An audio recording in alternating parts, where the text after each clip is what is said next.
Good morning, everyone. How are you all? Welcome to the second day of Fakeeh 5th Nursing Symposium. To start with our program, may we please request Mr. Ahmed Hausawi to give us an opening remarks. Assalamu alaikum, good morning. Second day, I can say it's part of the days of Fakeeh. Yesterday was a little bit of energy day, and today is more of going to the next phase of our energy. Thank you very much, the organizing committee, again and again. And thank you for you, my dears, for coming and joining. I'm so delighted to see also our interns. Great to have you here today. Have you been last night with us? Not all of you, but great to have you today. Inshallah, next year's symposium you'll be part of the organizing committee. So today we, of course, it's going to be extended of yesterday. I'm still inspired with the presentations, your presentations. The barbecue was fantastic. You enjoyed it? Really was delicious. So thank you for the media and the team who joined us. Thank you for everybody joining us. Please enjoy the momentum today. We're going to have a lot of activities. So let me just leave the floor for the stars. Thank you, sir.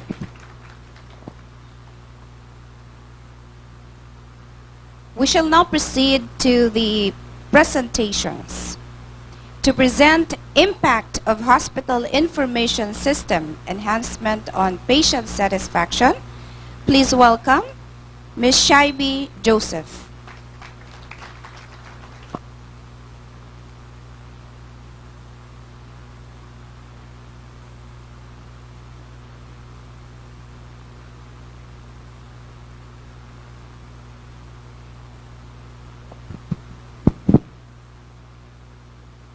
Okay, good morning everyone. Good morning. Thank you for coming on day 2 Nursing Symposium. So today I will be presenting our empirical outcome related to impact of hospital information system enhancement on patient satisfaction. As everybody knows, when a patient goes to a hospital, he is going to have a high expectation on his experience, what he is going to go through that organization. So today I'm just going to give you a brief talk about how did our electronic medical record system help the patient to improve the experience at Fakeeh.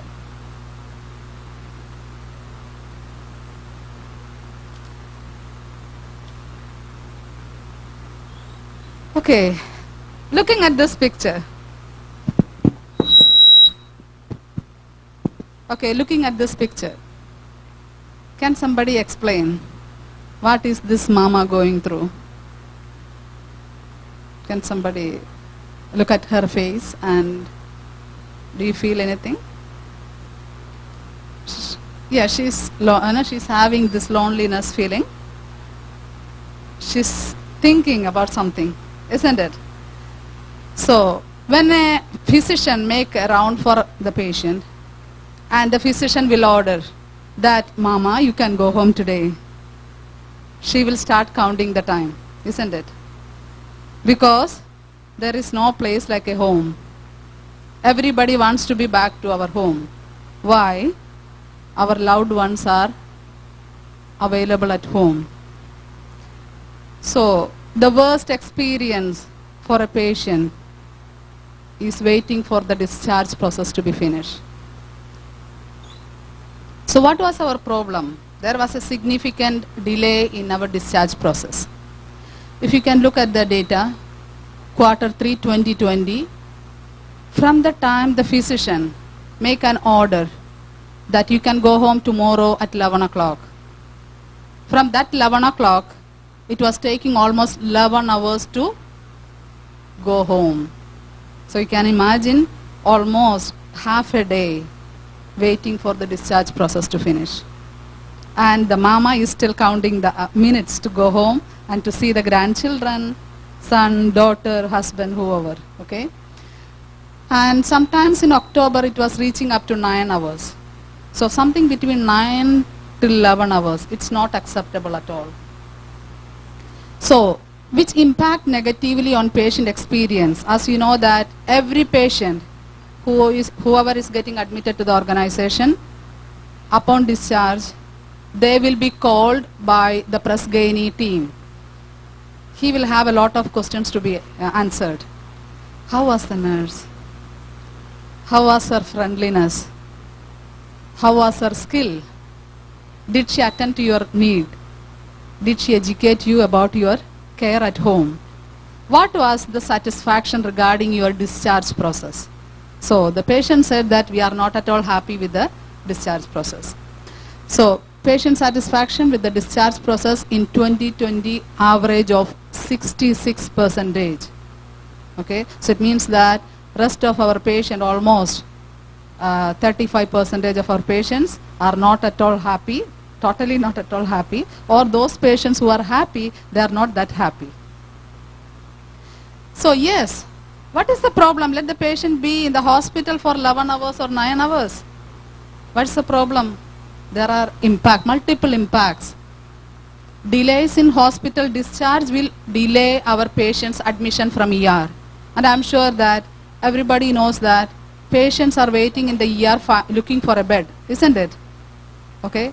Sometimes the patients are waiting in the ER bed for days, 1 day or 2 days. You can differentiate the bed between the inpatient and the ER. The ER bed is very tiny, isn't it? It's like a stretcher. Is it a comfortable place for that old mama? Not at all. Okay, that patient is in a bed which is not comfortable at all.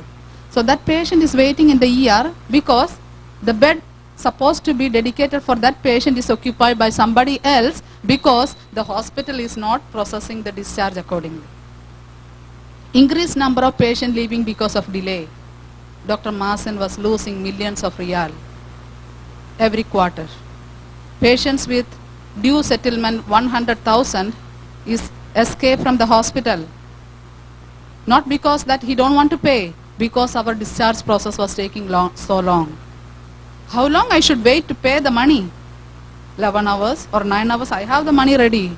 Why are you not processing the discharge process? Let me go. And nobody can stop him because this is our problem. So many patients were leaving the organization because our discharge process is not facilitated, and thereby there is loss of revenue. So if you can see, in September 20 and October 20, it was almost 11 hours. Patient was waiting. So our goal is to improve from 11 hours, at least let's make 7 hours. Reduce 4 hours at least within 6 months. So during the review of the causes, root cause analysis, multiple issues were identified related to pharmacy, related to nursing, related to finance and the approval team. So let's take from the time the physician order a discharge order, and I'm sure that everybody is going through the discharge process. So physician will order, the patient can go home tomorrow at 11 o'clock. What is next? Tomorrow at 11 o'clock, the nurse needs to make sure that every pending services are billed, every blood investigations are entered, all medication which needs to be returned back to pharmacy is returned. Do the clinical discharge.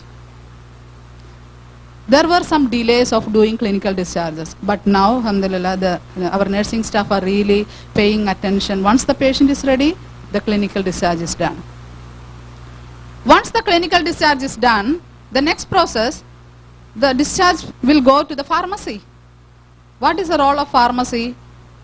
She needs to dispense the take-home medication, return all the unused medication bill back to the patient, then clear the medication history of this patient so that the file will go to the insurance or approval team.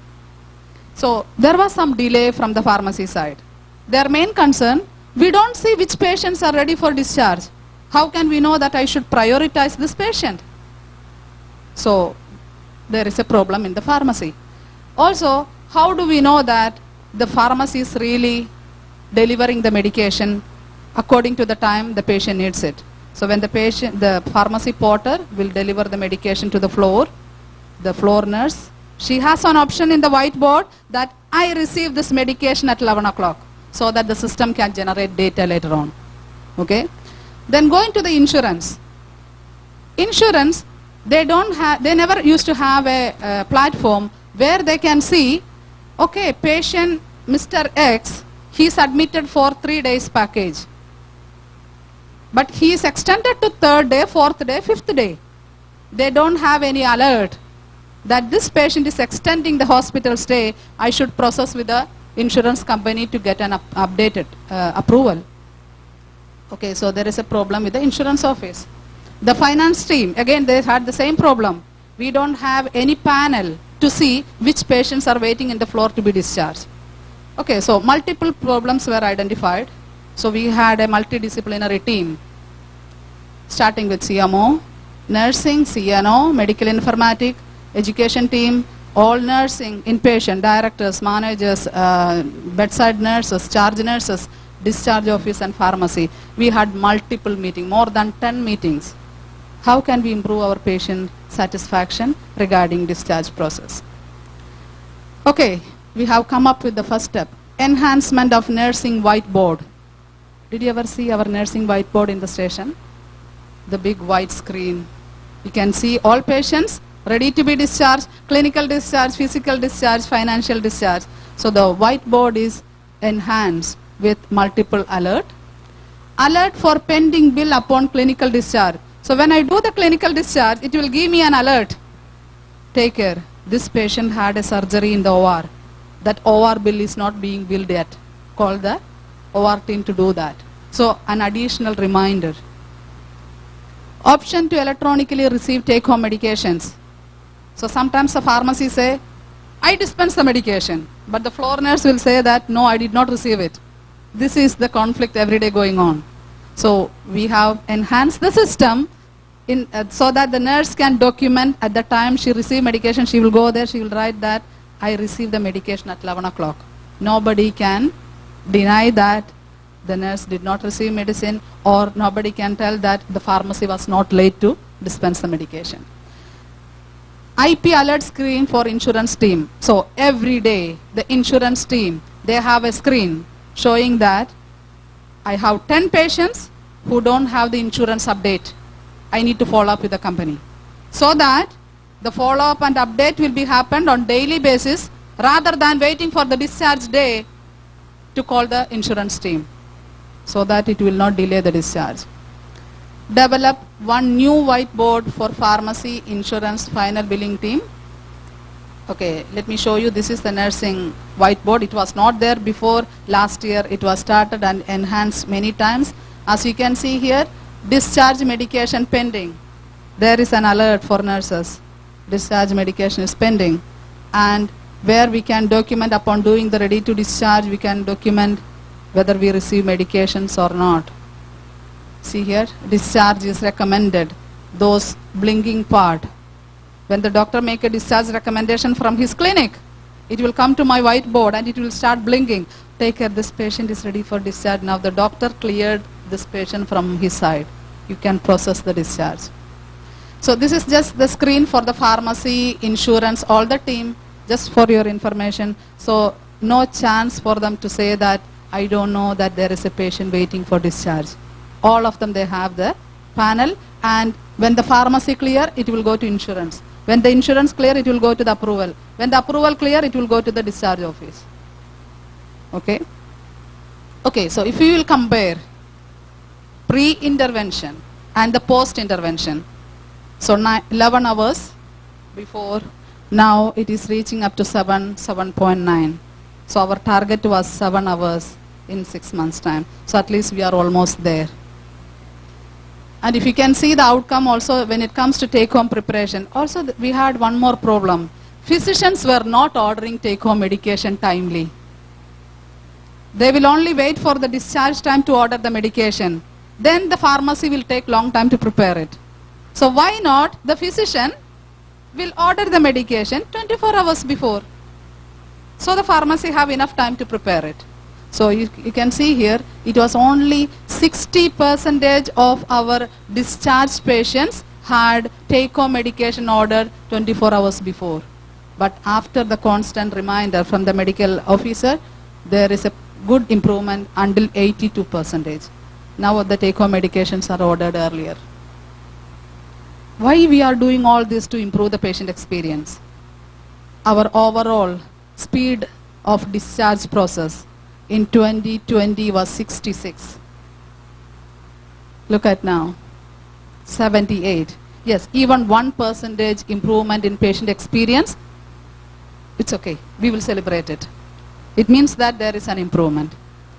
Also, instruction for care at home, it means that the overall discharge process is much better, the patient experience is much better, the patients are receiving proper education on take-home medication. Why? Because the physicians are ordering medication early, the medication is available early, the doctors are explaining it early. Okay? So, there is no place like home. So our duty is to make sure that, remember that mama earlier? To send her home with that, not that face, with a smiling face. Thank you for listening. Any questions? Okay.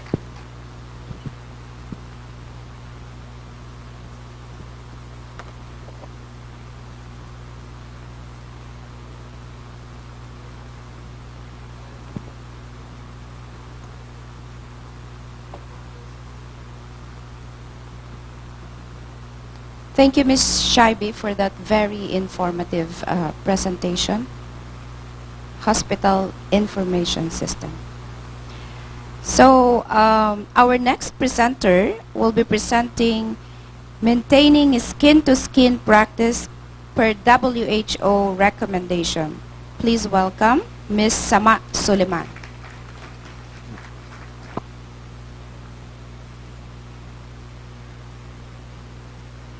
Good morning. Sabah al-Ful. It's my pleasure to stay with you for a few minutes to speak about a very important topic which is helping DIAD. When I mention DIAD, I mean baby and the mother. And our target in the community, in the hospital, in all worldwide is the baby and the mother. We need to start a healthy, beautiful life for all our new generation. My name is Samah Sulaiman. I'm an international lactation consultant. Also, I am the breastfeeding department director, manager, and the director for baby-friendly initiative accreditation. Thank you for the support I am taking by my direct management and giving me this chance to stay with you for a few minutes. What is skin to skin? Why we need skin to skin? Bonding.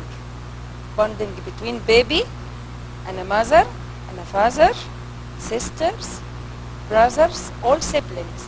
What else? Sorry? Excellent, ya Arij. It helps the mother uterus to contract and we are preventing or at least avoiding postpartum hemorrhage. What else? Sorry? Enhanced lactations, exactly. It's enhanced lactation to start early. It also stabilizes baby breathing, heart rate, and body temperature. So, skin to skin is needed for each baby delivered in the world, not only in Fakeeh Hospital. As a baby-friendly hospital, we are accredited since 2016 and we renew our certificate earlier in this year. We are a baby-friendly hospital. So we need to implement the 10 steps. Step number 4 in the 10 steps, it's talking about skin-to-skin contact. Skin-to-skin contact is usually referred to as a practice where a baby is dried and lied directly on the mother part or in the mother chest. Skin-to-skin, very important for baby and the mother, as you answered, not me. Once the baby delivered, we are routinely and automatically just dried the baby, and doubtless if we have DR staff here, they are more than familiar, more than me for our practice. We are putting the baby in the mother chest. During pregnancy, baby is receiving everything from the placenta and umbilical cord. Am I right? Once a baby delivered, he will start to depend on himself or herself to breathe, to control his or her body temperature, to eat, to cry, to talk, to communicate. The baby will find some difficulty. So once we apply or practice the skin to skin, baby start to be calm. The oxytocin of the mother from the posterior pituitary gland will start to release, and this will give him very nice calmness, relaxation. Also, it will decrease his pain. Yes, baby is suffering from pain upon delivery. Same mother. He is very, very, very worried from the external environment. Skin to skin calms this baby.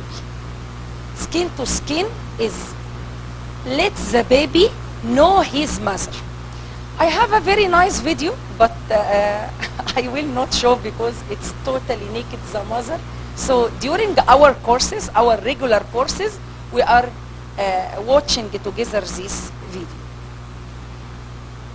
As we agreed about the skin-to-skin benefit, stay warm, stabilize baby temperature, feel less stress from being born, adjust to life outside the womb, stabilize their breathing, heart rate, blood sugar, body temperatures, decrease the likelihood of the baby to have jaundice.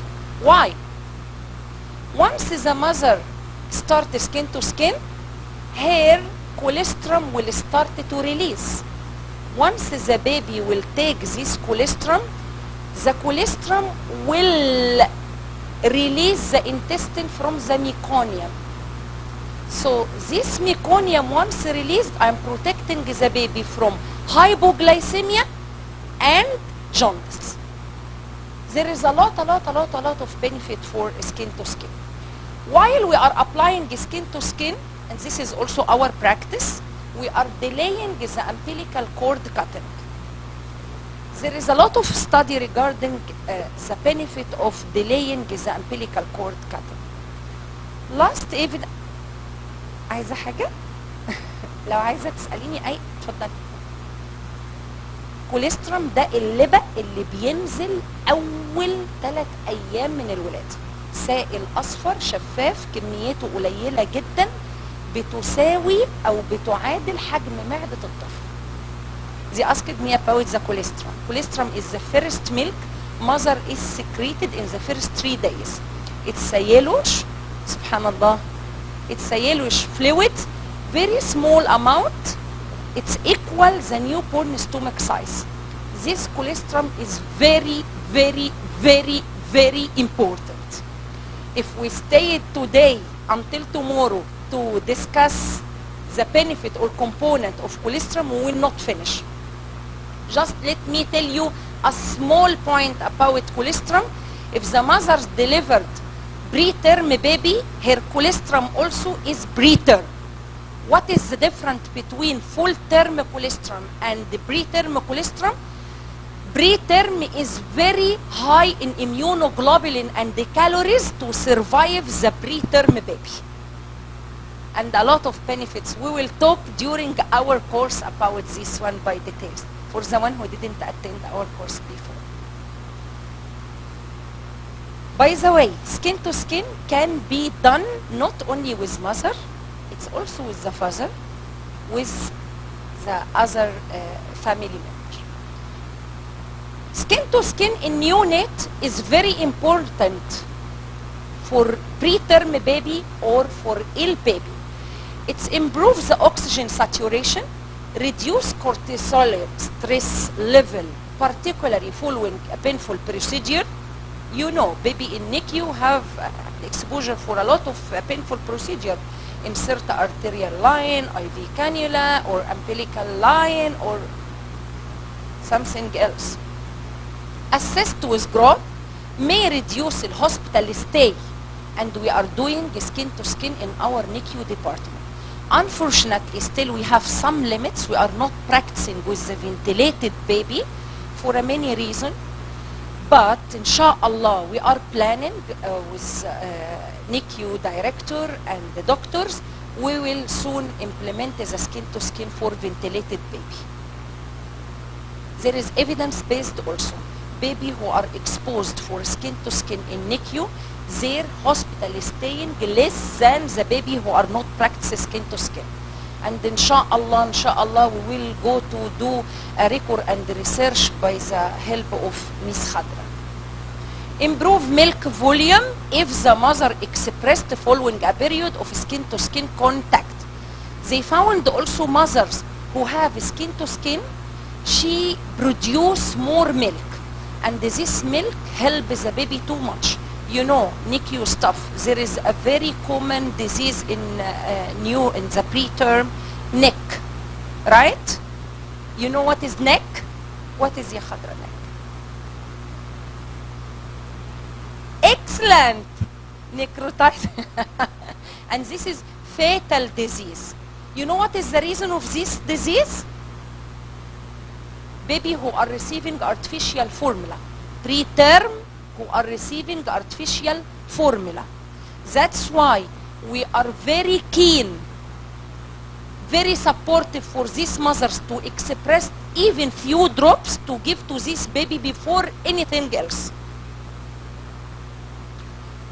As we agreed about the benefit for mother, calm and relax her, increase the bonding with the baby and the mother, help uterus to contract and prevent postpartum hemorrhage. We have, of course, some safety consideration we should doing during this procedure or this practice.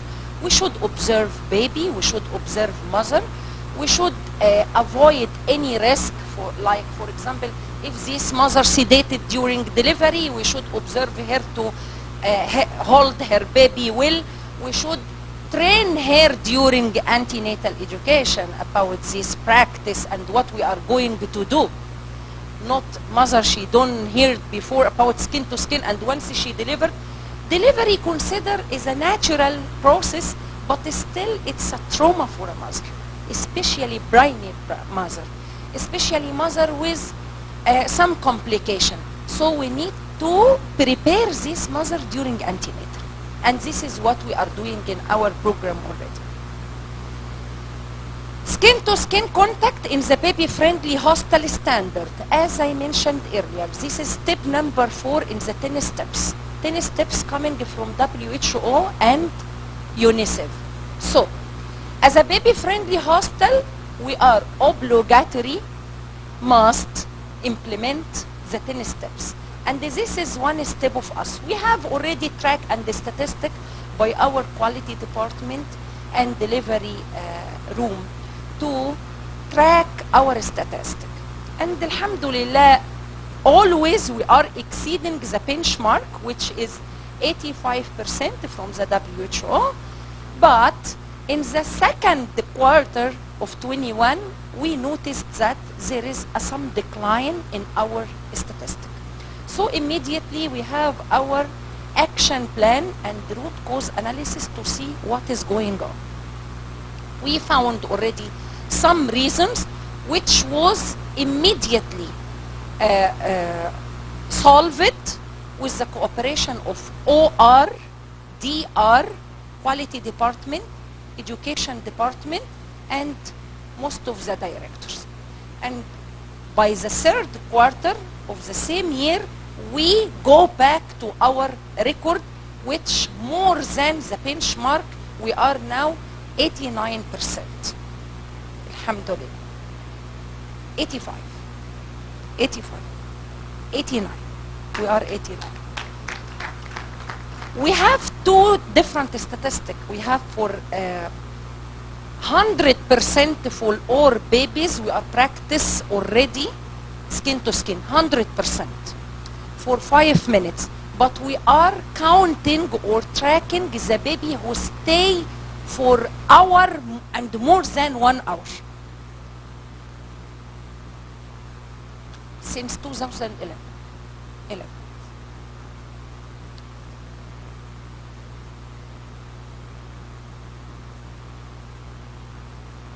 Great. Okay, sure. And we have all our data is ready in the quality department and education office. So, do we have some barrier to implement skin to skin? عندنا بعض المعوقات اللي بتعوقنا ان احنا نعمل الحاجة الجميلة دي؟ اتفضلي. فكري براحتك. برافو عليكي.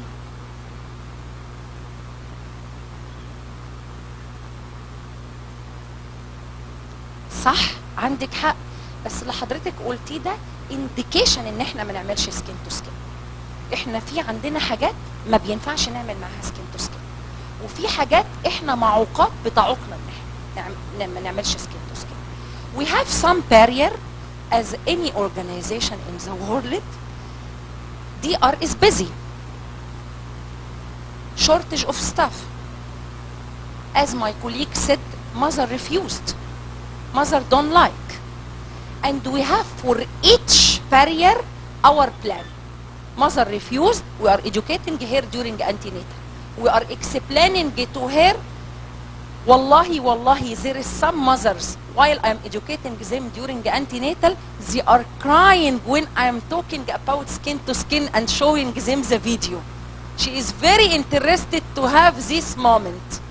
So, education is a magic. Education, it change belief, change in culture, and this is our rule. This is our aim, to change the wrong or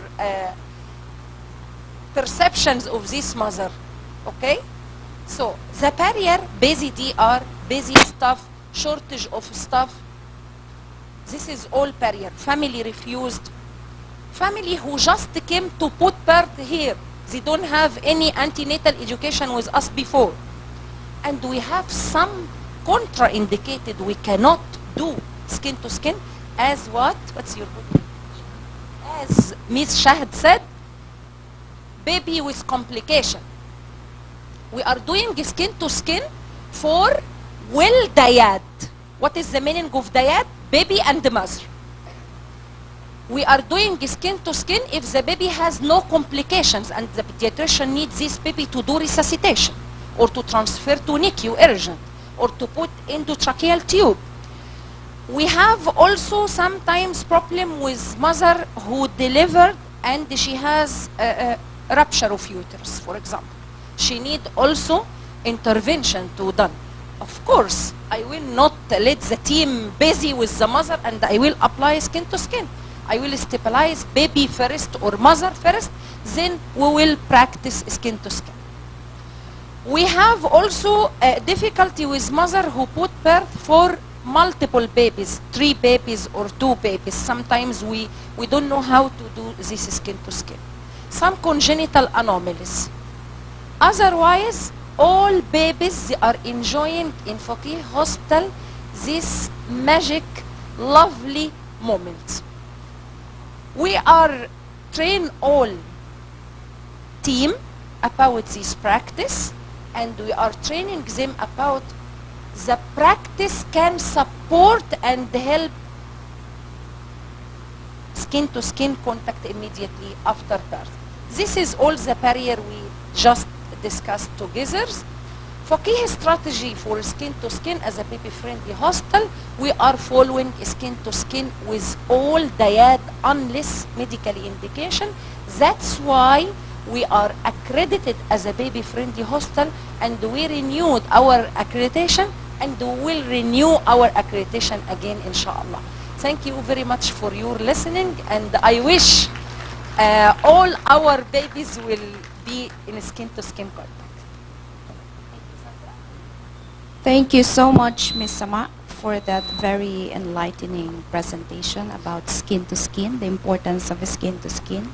Most of us are mothers or mother-to-be, and really the importance of skin to skin is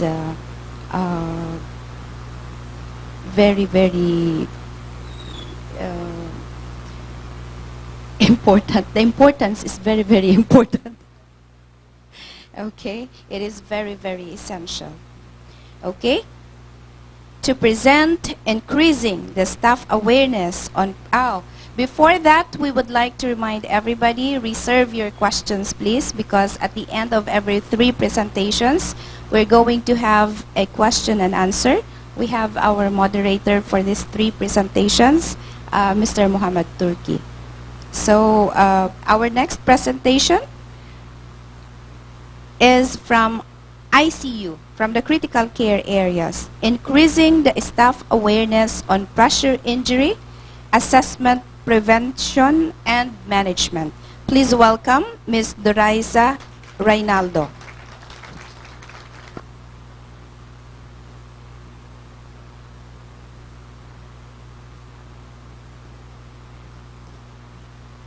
Good morning, good morning, good morning.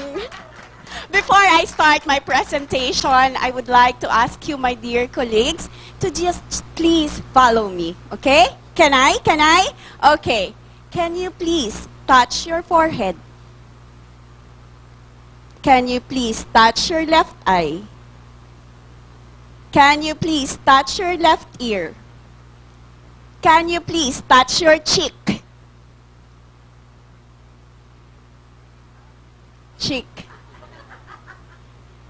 Thank you so much for your cooperation. Now, I would like to share to you what I saw from up here. When I ask you to touch your forehead, your eye, and your left ear, everyone touch their forehead, their left eye, their left ear. But when I ask you to touch your cheek, and I touched my chin, some of you did touch your cheek, but some of you followed me touching my chin. That was just a simple exercise, my dear colleagues, that people in general tend to follow what they see rather than what they hear. So, for us to educate our staff nurses in our respective units and even our patients, if we want them to apply what we taught them, we need not only to instruct them, but to show them how to do it. I am Doraisa Dolfo Reynaldo, a staff nurse from Medical Surgical IC1, and I will be presenting to you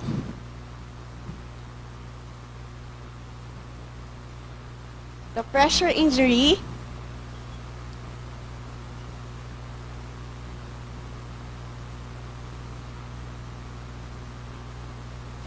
from critical care.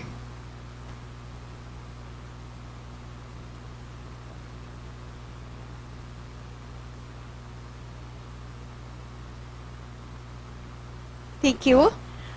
I will be presenting it to you the pressure injury, Empirical Outcome in Critical Care, entitled Increasing Staff Awareness on Pressure Injury, Assessment, Prevention, and Management.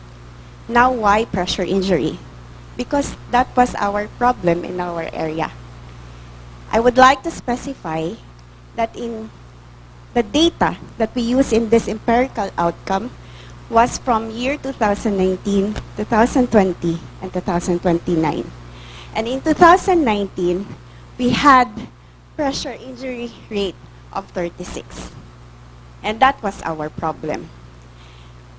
The problems that we identify is that we have high incidence rate in our area.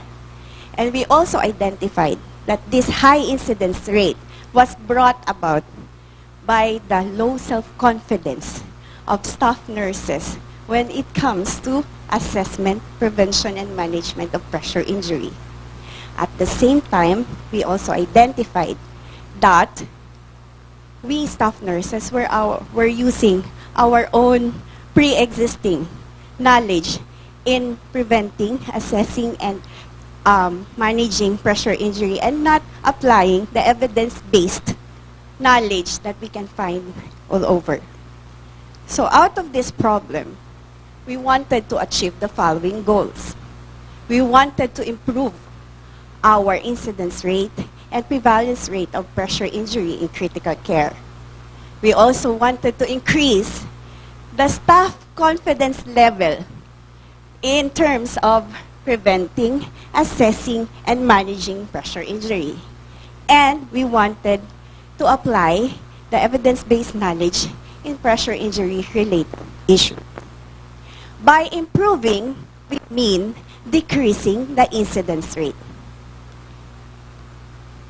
The participants in this empirical outcome were, of course, the critical care staff nurses, our dear critical care managers, our dear critical beautiful nurse director, our wound care nurse, the professional development and practice, and our unit-based councils. To augment and solve this problem that we have in our areas, we did the following interventions. As I mentioned earlier, our case in 2019 was 36, but the intervention started 2020. So during this time, our wound care nurse, Ms. Janet Cancho, did ask us to answer pre-test. This pre-test, one pre-test, is combination of questions about prevention, assessment, and management of pressure injury. After asking us to answer this pre-test, Ms. Janet and the wound care designees in our areas conducted this interactive activity last November 18, 2020, and this was participated by ICU 1 and ICU staff nurses. That was conducted in burn unit. After this interactive activity, we were again asked to answer post-tests with questions from prevention, assessment, and management of pressure injury. Please take note that this happened in 2020. Aside from this wound care interactive activity, we did conducted a wound care lecture. And this intervention happened already this 2021. Now, this was actually presented by our dear colleagues inside IC1. And just please take note that even without the UBC being active during that time, our dear staff nurses in ICU were actually doing it already. So they were the ones who discussed pressure injury assessment, prevention, and management. Aside from that, we did peer review and patient huddle, facilitated by Mr. Rubin Babo of the Professional Practice Development, presented by my dear colleagues in ICU also, and that was August 10, 2021. And another intervention for us to solve this high incidence rate in ICU or in critical care, one of our dear colleague, wound care champion of this hospital, was sent to Abu Dhabi to enroll in International Interprofessional Wound Care course, or the IIWCC, which lasted from July to November of 2021. This selected proposal project was conducted in IC1. The goal of this project is to establish staff confidence related to pressure injury by increasing staff awareness of pressure injury assessment, prevention, and management. I hope, my dear colleagues, that at this point of time, what we are emphasizing is for us to be able to solve problems, for us to increase our staff level of confidence, we need to be educated. So under this selective proposal project, she used gap analysis in determining which areas we are lacking of. So out of this gap analysis, she developed educational materials. These two educational materials, I believe, wound care champions here are familiar with. These are the skin care bundle, and this is the pressure injury pathway.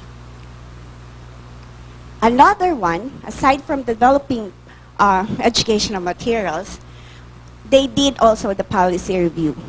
I myself was not aware of this, but we have a policy on pressure injury, and that is NR-OPP-609, entitled Pressure Injury Assessment, Prevention, and Management. This policy review was conducted November 3 inside IC1, facilitated by our dear UBC, Quality and Practice Improvement. You see now the power of shared governance through UBC. Next, aside from policy review, we did also competency review. Our previous competencies, my dear nurses, if you've noticed, that printed papers, actually, we don't have actually competency on pressure injury. But we in Fakeeh.care are just lucky to be affiliated with Lippincott series. And in that Lippincott series, we found out that specifically there are topics about pressure injury prevention, pressure injury management, long-term care, wound assessment, fecal containment device insertion, internal and prone positioning.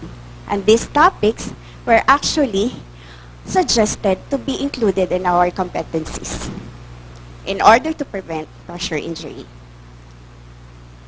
And this, aside from policy review, aside from educational materials development, aside from competency review, we also did conducted pressure injury evidence-based unit lecture. And this was already facilitated by the Professional Growth and Development and Patient Engagement Committee of our unit. And this happened last November 7, 2021, wherein they discussed prevention, pressure injury prevention, the pressure injury assessment, followed by pressure injury management. I just would like to emphasize, but before this series of lectures, we were asked again to answer pre-tests. Unlike last year, 2020, the wound care nurse just asked us to answer one pre-test and one post-test. But this time, since we are focusing more on the development, on the increasing of our confidence, our wound care champion asked us to answer 3 pre-tests. Specifically, 1 pre-test for prevention, 1 pre-test for assessment, and 1 pre-test for management. After this series of lectures, she conducted interactive activity. After this interactive activity, we were then asked to answer 3 sets of post-tests. Now, I would like also, and I am proud to say, as per as Professor Mustafa yesterday, he actually mentioned in his speech about Jane Hart, the modern way of learning in modern workplace. I am so proud to say that in ICU, without us actually knowing formally that for those who are there, we have 4 Ds, right? Didactics, discovery, discourse, and doing. That is how we millennials are learning in our modern workplace. But in ICU, actually, my dear colleagues, without us knowing that, we are actually already practicing it. Yes, true, sir. And our outcome. Before that, because that's the highlight, I just would like to present to you the pre-test and the post-test score of year 2020. We had the mean score of 52 in the pre-test and 78 on the post-test. And in our this year's selective proposal project pre-test and post-test, as what I had mentioned earlier, we were asked to answer 3 sets. So in the blue colored is for our scores in assessment, the orange color is prevention, and the gray color is management. So the number speaks for itself. In the pre-test for assessment, we have 58. The post-test, we have 86. The pre-test for prevention, the mean score was 58. The post-test mean score was 79. The pre-test score for management was 67. And the post-test mean score for management is 81. Though the numbers may seem to be small, but we cannot deny the fact that there was a significant increase. This significant increase, we can conclude that there is indeed a significant increase in the level of awareness of staff nurses in ICU.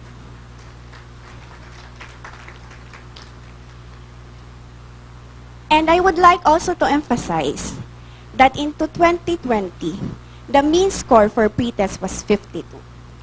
And in year 2021, the mean score was 61. In the year 2020, the pretest mean score was 78. And in 2021, the mean score was 82. Although 78 and 82 are just close numbers. But I would like to share again Dr. Kathy's what she shared to us yesterday about excellence. Excellence, one of the characteristics is we should be goal-oriented.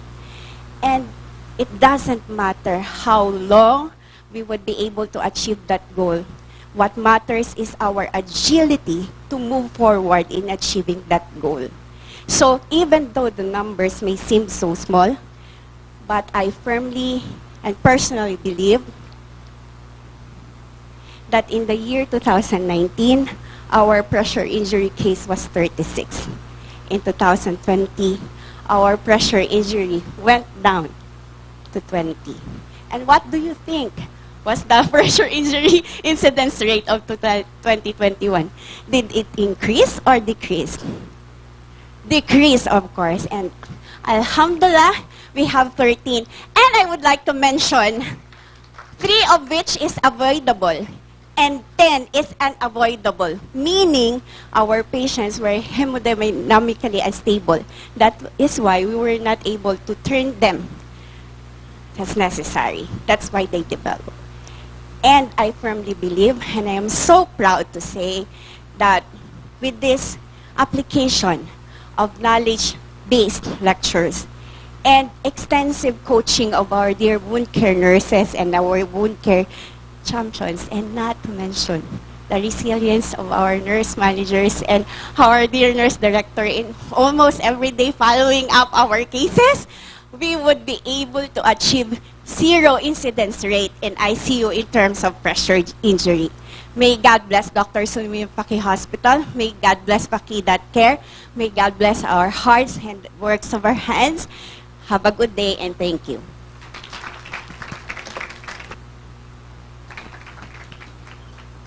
Thank you, Doriza. The adrenaline level of Doriza is too high, right? It's very good in the morning. Yeah. So, it doesn't matter whether the increase in the rate is a little bit low, but as long as you are having the improvement every year, that is okay. Okay?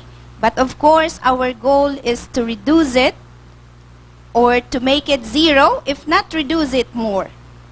Right? For the 0 campaign. Okay.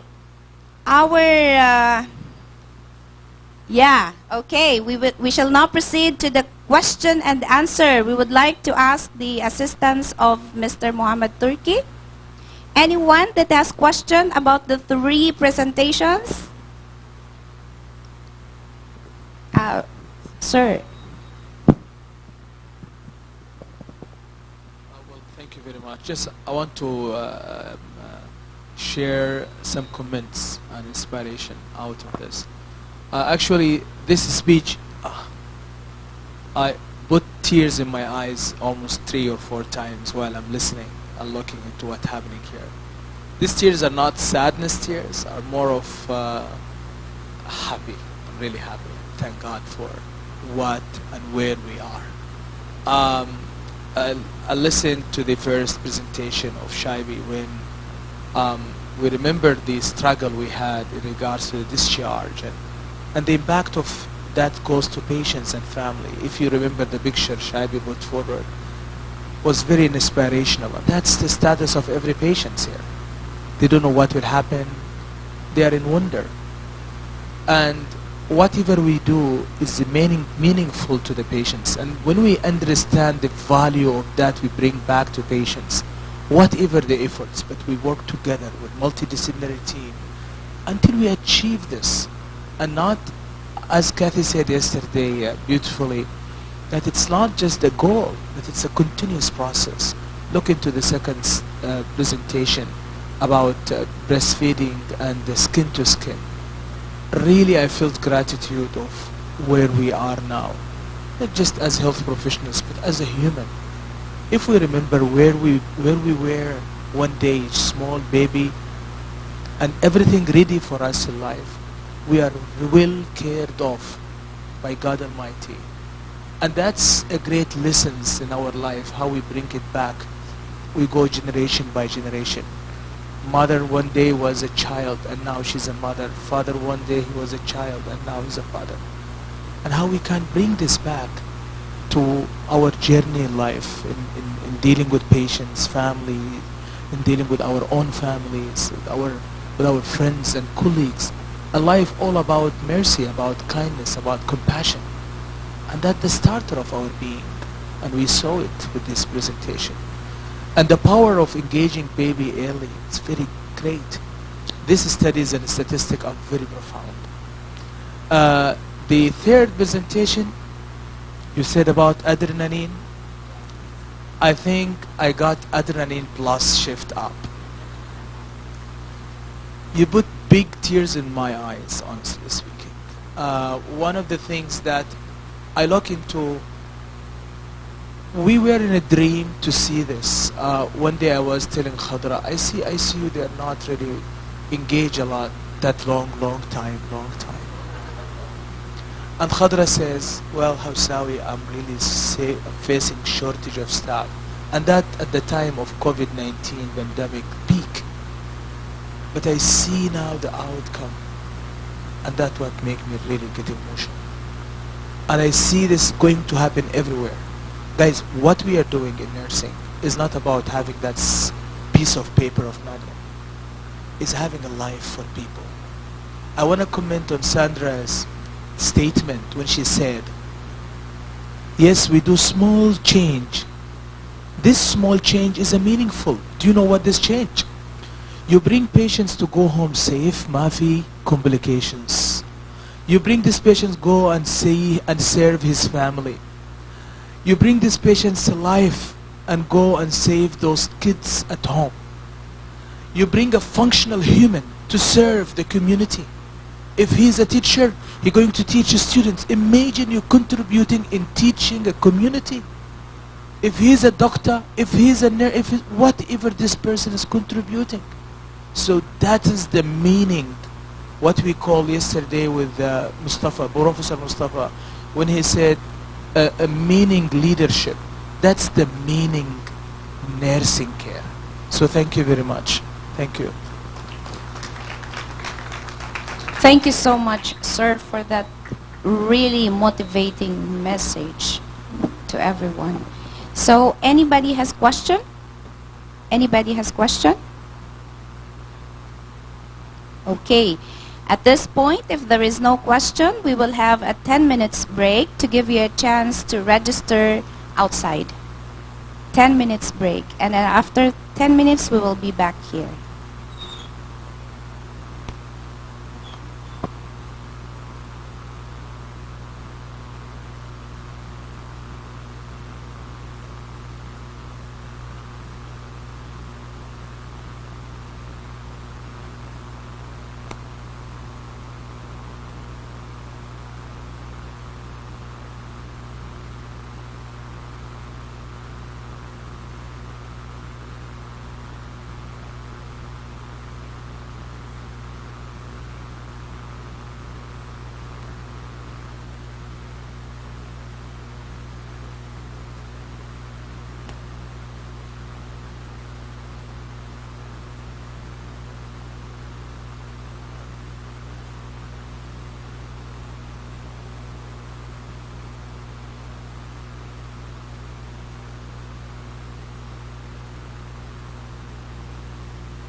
Test.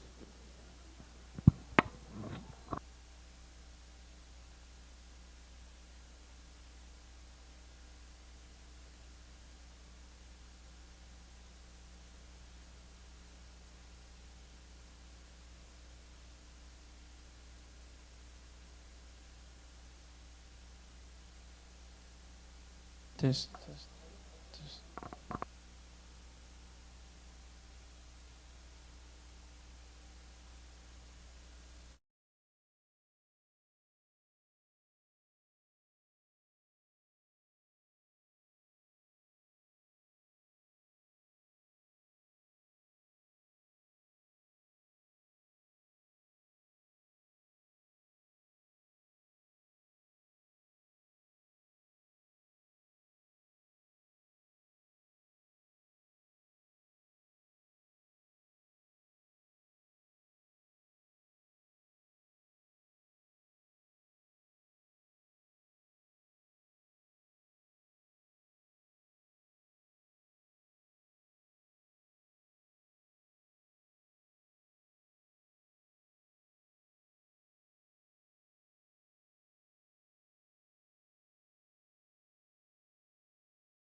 Okay, good morning, everyone. We shall now proceed to the presentations. Our next presenter is from Professional and Practice Development Unit to present Improving Patient Outcomes Using Lippincott Competencies. Please welcome Maria Corazoniero.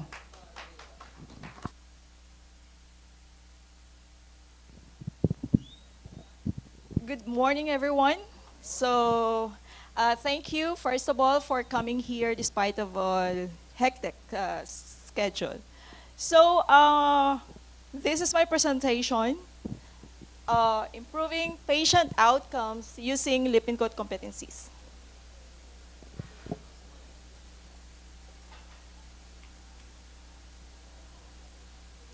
Okay, so as you can see in the picture here, nursing competencies.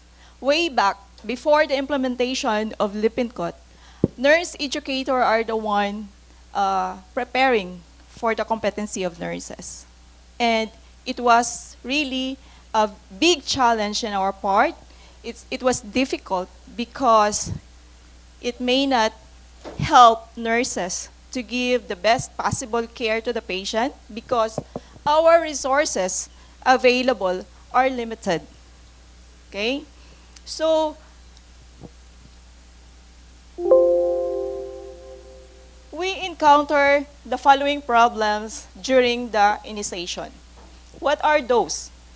Defining the skills, behavior, attitude that nurses needs to do or to perform as per specialty was a very challenging part for the professional and practice development staff. Developing competencies as per developing procedure as per specialty and updating competencies with the updating content of the competencies was also difficult. Why? Inability of the updated resources, okay, was a barrier for both nurse educator who are developing the competencies and nurses who are to improve their care delivery. Okay? And as you can see in the graph here, only 76% of clinical indicators were above the performance goal when you compare to the NDNQI during 2020. So we have 76%.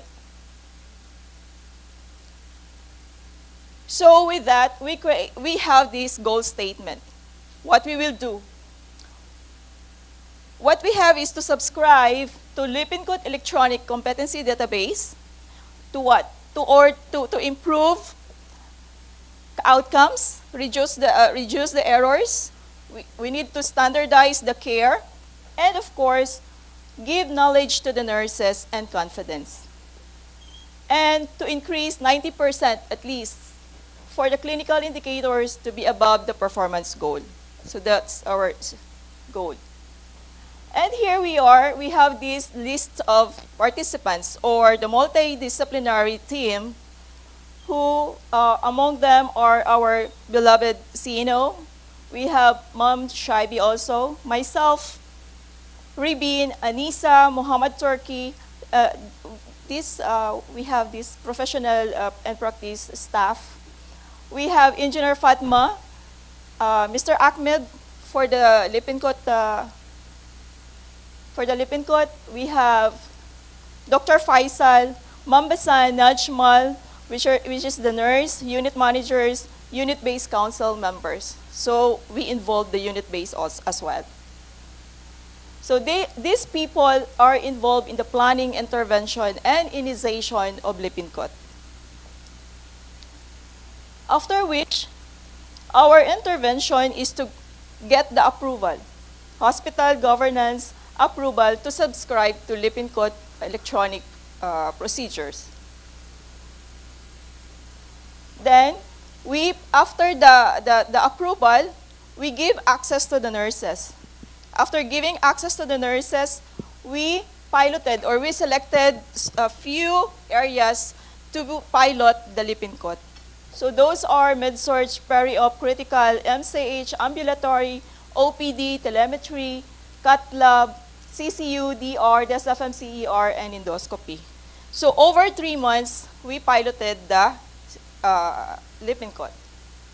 After we piloted, we evaluated. We evaluate the satisfaction of the end user. Okay? And of course, we observe the outcomes of the practice or using the Lippincott.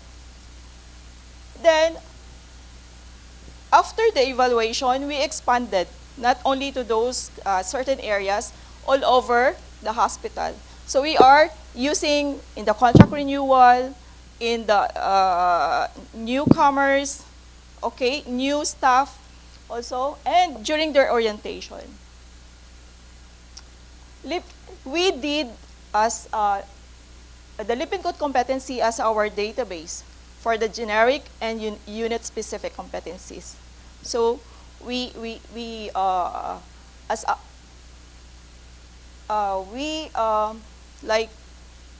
are making them as a general competencies. Post-evaluation survey was done as well for all to assure the increase of staff satisfaction. As you can see here in the outcome, here in our graphics, 92% after initiation of those goal, we have reached 92% benchmark of the clinical indicators above the performance goal as of Q2 2021. Okay. And 93% of staff felt that the Lippincott competency database helped them to improve the care delivery. Okay? So, why Lippincott? Okay? So, Lippincott delivers immediate access to over 1,800 evidence-based procedures. It has step-by-step instructions. It has hundreds of videos, colored images, and it's very easy to browse. Okay, it has a skills checklist and competency tests. Okay, and the clinical evidences are regularly updated. So that's why, as we can see, the improve of patient outcome, nursing care delivery from our staff. That's it. Thank you, sir. Thank you, Ms. Cora, for that very nice presentation. In fact, during the virtual survey of the ANCC, they were very happy about the Lippincott program. So thank you to all our nurses and to all our nurse managers who are really supporting this, and of course to the professional and practice development team. Our next presenter is from Renal Dialysis Unit to present Achieving Higher Patient Satisfaction among RDU Patients Through Multidisciplinary Approach. Please welcome Micah Lizette Estabilio.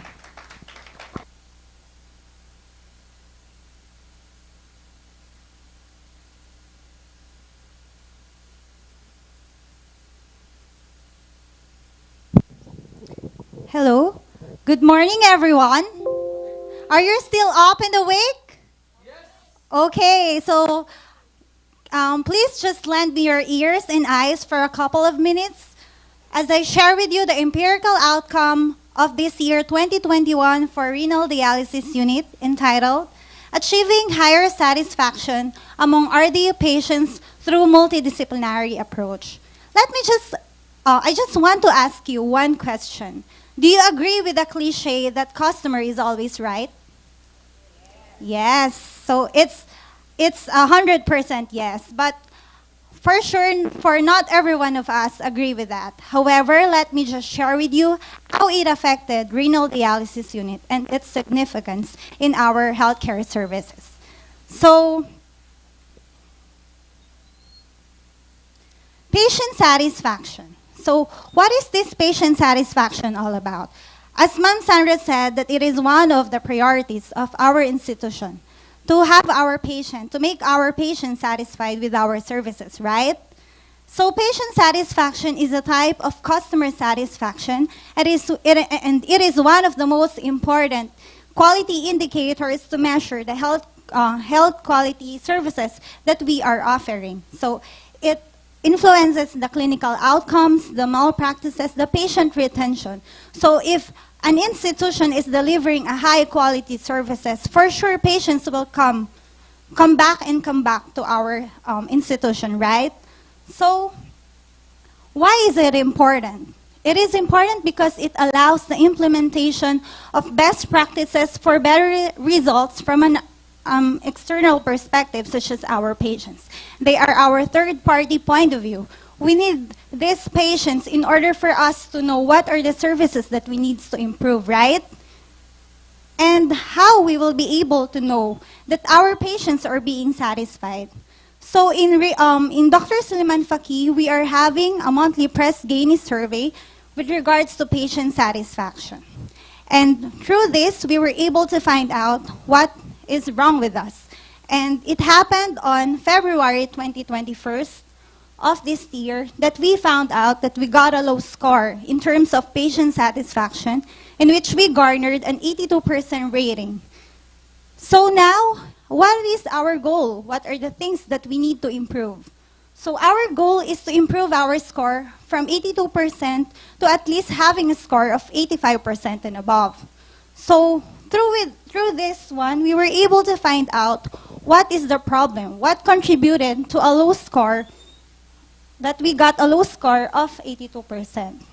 So on March 23rd of 2021, a multidisciplinary team held a meeting which comprises of our renal dialysis consultant nephrologist, Dr. Faisal, our chief nursing officer, Mr. Hausawi, our nursing director, Madam Sandra, our RDU nurse manager, Madam Marialine, customer service director, Mr. Makram, and lastly, our patient experience director. So with them, they were able to come up solutions and plans on how we will improve our patient satisfaction. And from that, we found out what went wrong, what happened, what's the concerns of our patients. So from our patient survey, Press Ganey survey, we found out 7 major problems that contributed to a low score rate of 82%. First, with the registration. In the past, RDU do not have a dedicated customer service representative. So what we were doing before is that nurses are the one opening the files of the patient by going down to the ground floor reception area and opening their files. And if in case the patient needs to pay money, nurses are the one collecting money from the patient. So of course, it's a no-no that we will be the one to get money from the patient. So that's one of the problems. And the customer service representatives are not available all throughout the operational hours of RDU. So just for your information, renal dialysis unit operational hours from Saturday, Monday, and Wednesday are from 7 in the morning up to 11 p.m. While on Sunday, Tuesday, Thursday, we are open from 7 in the morning up to 7 p.m. Then the second is with regards to nurses. We found out that we got a low score in terms of our friendliness, and nurses are not aware of the results of the Press Ganey survey, so we don't know that patients are having problem with us. With regards to our physicians, there are complaints that our physicians are not doing frequent rounds and that they are not giving enough instructions on the dialysis treatment course. Then third, our waiting area. If you will just pass by in our unit, you will notice that we have a very small area in the unit in which female and male areas is in one room. The fifth is the housekeeping. We do not have a dedicated housekeepers to keep and maintain the cleanliness of our unit. Then technical issues.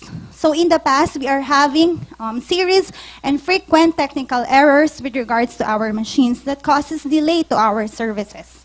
And lastly, with regards to privacy, Of course, renal dialysis unit is divided through curtains only. So the sounds and noises from the adjacent beds are causing disturbance to the adjacent bed. So these are the major problems that contributed to a low score of RDU through patient satisfaction. So they came up a plan and actions in order to improve our patient satisfaction. So first, the customer service, it started on March 24, that they already given us a dedicated customer service officers in which they are also having they are also offering bedside services, in which our patients are no longer needs to fall in line in the receptions area, wherein the receptionists are the one going to the bedside area of the patient. Second, patient experience director followed up already about the expansion of waiting area. So this one, we are awaiting for the final decisions in order to expand our waiting area. The third one is that housekeepers are already maintained in the unit, in which they were trained on how our RDU routines are. Then, for nurses, we had these reawakening sessions in order to improve us, to improve our compassions to our patients. Then, instead of having an RDU physicians, we have a new RDU coordinator staff in which she helps us with assisting our patients with their clinical needs.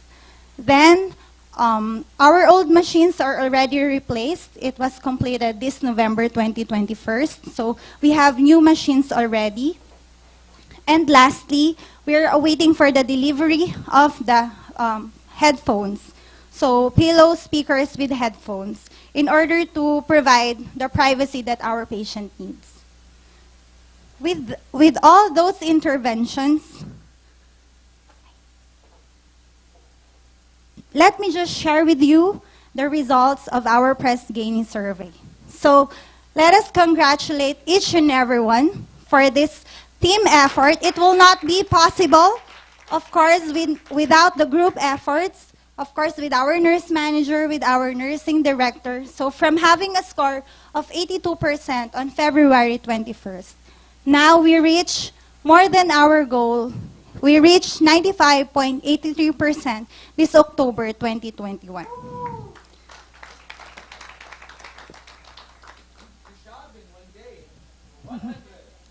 Of course, we will not stop on improving ourselves.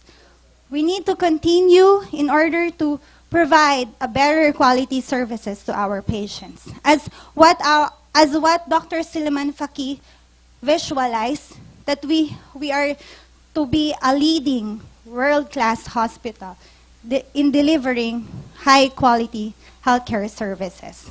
So to sum it up, let me just share with you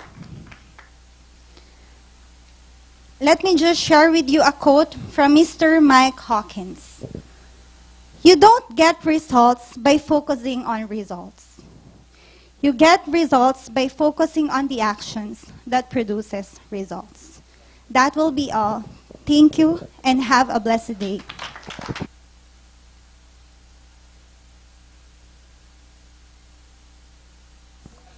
Thank you so much, Micah.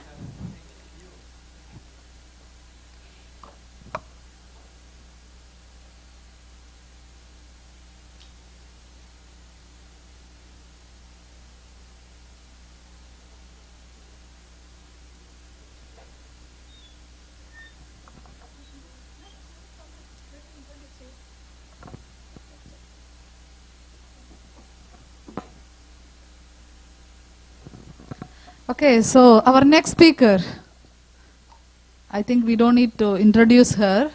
Madam Sandra Bonayon, our MC yesterday and today, and the project leader for Zero campaign.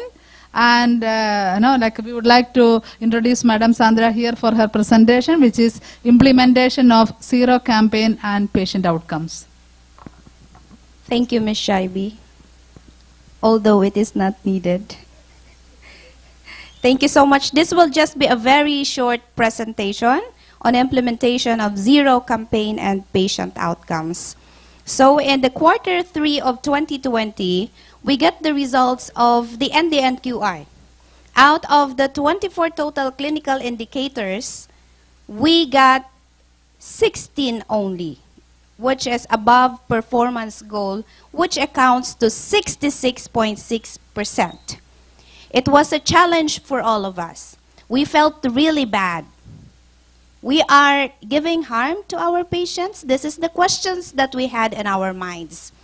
So from that time, we had a goal of improving the scores related to the nursing sensitive indicators that includes falls, hospital-acquired pressure injury, and hospital-acquired infection. Who are the participants? We believe that the engagement of the staff will start with the engagement of the nurse leaders. So here in this campaign, we engaged our nurse leaders. For the falls champion, we had Ms. Sholi.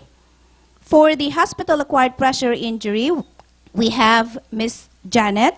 And for the hospital-acquired infection champion, we have Ms. Kadra Omar. Of course, in close collaboration with the marketing and the academic and training affairs. Right after we received the results, we launched a campaign on a contest related to the unique Zero campaign logo and slogan. So this is the original logo and slogan of the Zero campaign. In the first quarter of 2021, we launched officially the Zero campaign. It was launched under the leadership of all the chairperson of the Quality and Patient Safety Unit-Based Councils. So they were the one who really did a good job during that day. They did the rounds together with the patient, professional and practice development team, Rebin and Anissa. They did the rounds all over the hospital to make sure that everybody will be aware of the Zero campaign. Everybody will be aware that we do not want harm for our patients. On the next day, it was expanded and we did the Zero campaign all over the ambulatory medical centers. This is one of the examples of the project that we did in RDU with the Club C rate in RDU. In January of 2020, we had only one Club C in RDU. And even if it is only one, it bothers us. We said that we do not want any harm to our patients. So in close collaboration with the hospital-acquired infection champion, Ms. Kadra, and with the infection control, we had action plans. We educated all the nurses. The monitoring of the RDU nurses inside RDU and in ICUs were there, conducted by Ms. Kadra, Dr. Nihal, and me. And we created a competency with clear steps on initiation and termination of handling dialysis catheter. And of course, we had a meeting with the staff. What do you need? Do you need anything, any tool that you can use to improve the Club C rate in your area so that we can support you? So we have given them everything that they needed. And if you can see in this graph, in January we have only one, and starting February until July, they had 0. Okay? However, I am not really sure of the result of the third quarter of 2021, but I believe they had one in November, which is okay because we will continue with our project. I told the nurse manager to continue and to reactivate the action plans that we did so that we will reach 0 again. Another example is the one from PQ. We have an increased rate of Club C and PQ. And under the leadership of Ms. Kadra and Marjorie, the nurse manager, they had a lot of action plans done in PQ. And if you will see the result of the PQ CLABSI rate, it was 0 until the second quarter of 2021. Although we have several challenges when it comes to falls, because until now we have several areas that had incidents of fall. One unit-based council team, I think in maternal and child health, prepared a signage for inpatient area. For those, they believe that some of the they studied that several incidents of falls happened because of the wet floor, especially inside the toilet. So when the patients are doing wudu, they are not very careful and causing fall to the patient. So what they did is they put signages inside the patient's room so that patients will know that we can give them the prayer sand, and they can request for that. And this was collaborated with the patient experience, who give us a number of that prayer sand, and then to be given to patients whenever they wanted to pray. As of quarter 2 of 2021, from 66.6%, we now have 92% above performance goal. Okay? So our goal is to maintain that, at least to maintain, if not go above that. Okay? At this point, we would like to recognize the units with 0 fall in 2021. And of course, these units, we are inviting you to attend this afternoon for the 0 campaign acknowledgement and the Daisy awarding. These are the units that had 0 fall in 2021. The whole year, there is no fall. Okay? These are the units with 0 hospital-acquired pressure injury in 2021. And these are the units with 0 hospital-acquired infection in 2021. Of course, our goal is to increase the number of units that had 0 incidents of nursing-sensitive indicators. And we hope that all of you will be working hard so that we can reach that goal. Thank you so much.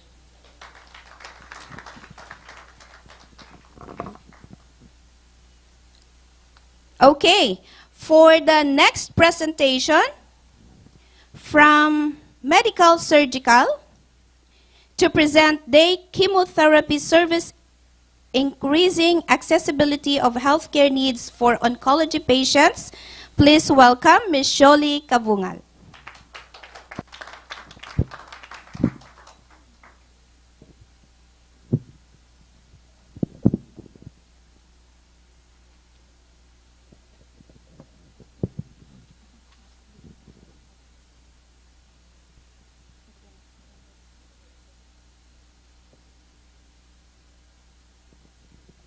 Good morning to everyone.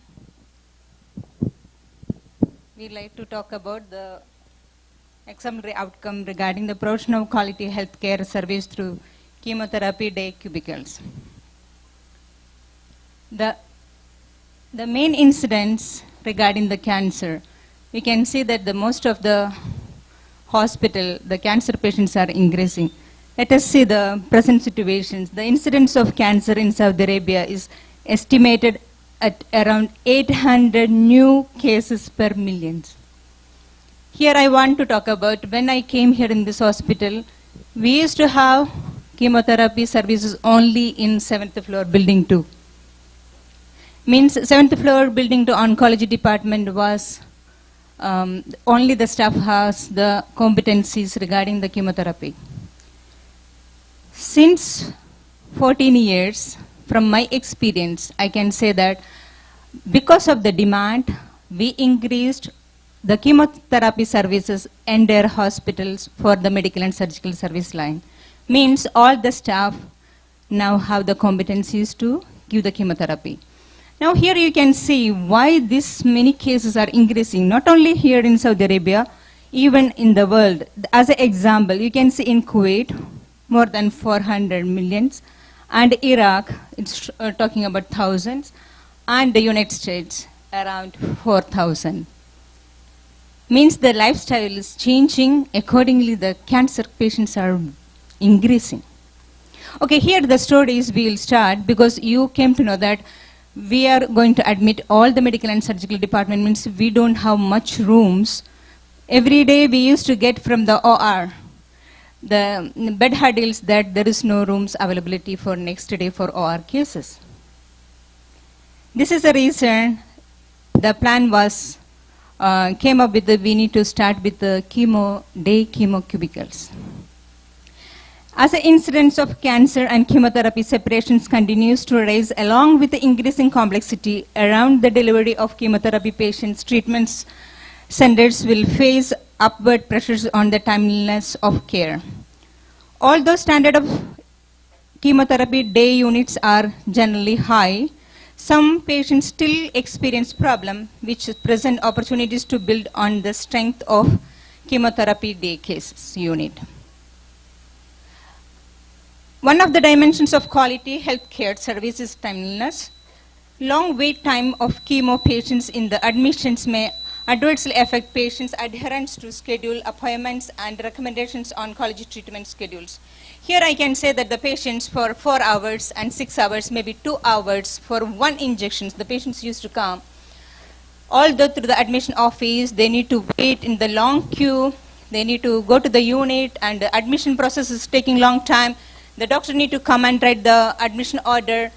The same time, the pharmacists need to prepare the medications, and while giving the medication almost one day, more than 12 hours, the patients need to spend in our hospitals. Not only here, everywhere. Now, we all learn about the lean, cutting short. You know, the wastage, timing, waiting area. I know that the nurse manager, all of them looking at me. Means if you gone through the leadership and management course, you learn about that one. The same things what I want to say here, that's what we focus for the day chemo units. The patients easily, they can come straight away to the unit and they can get their medication and they can get discharged and go very fast. That was the plan, and I can show to the teams who are the member was here. Improving the efficacy of the care, the degree to which a service care has potential to meet the needs of which is planned under the ideal circumstance by the opening of day chemo cubicles.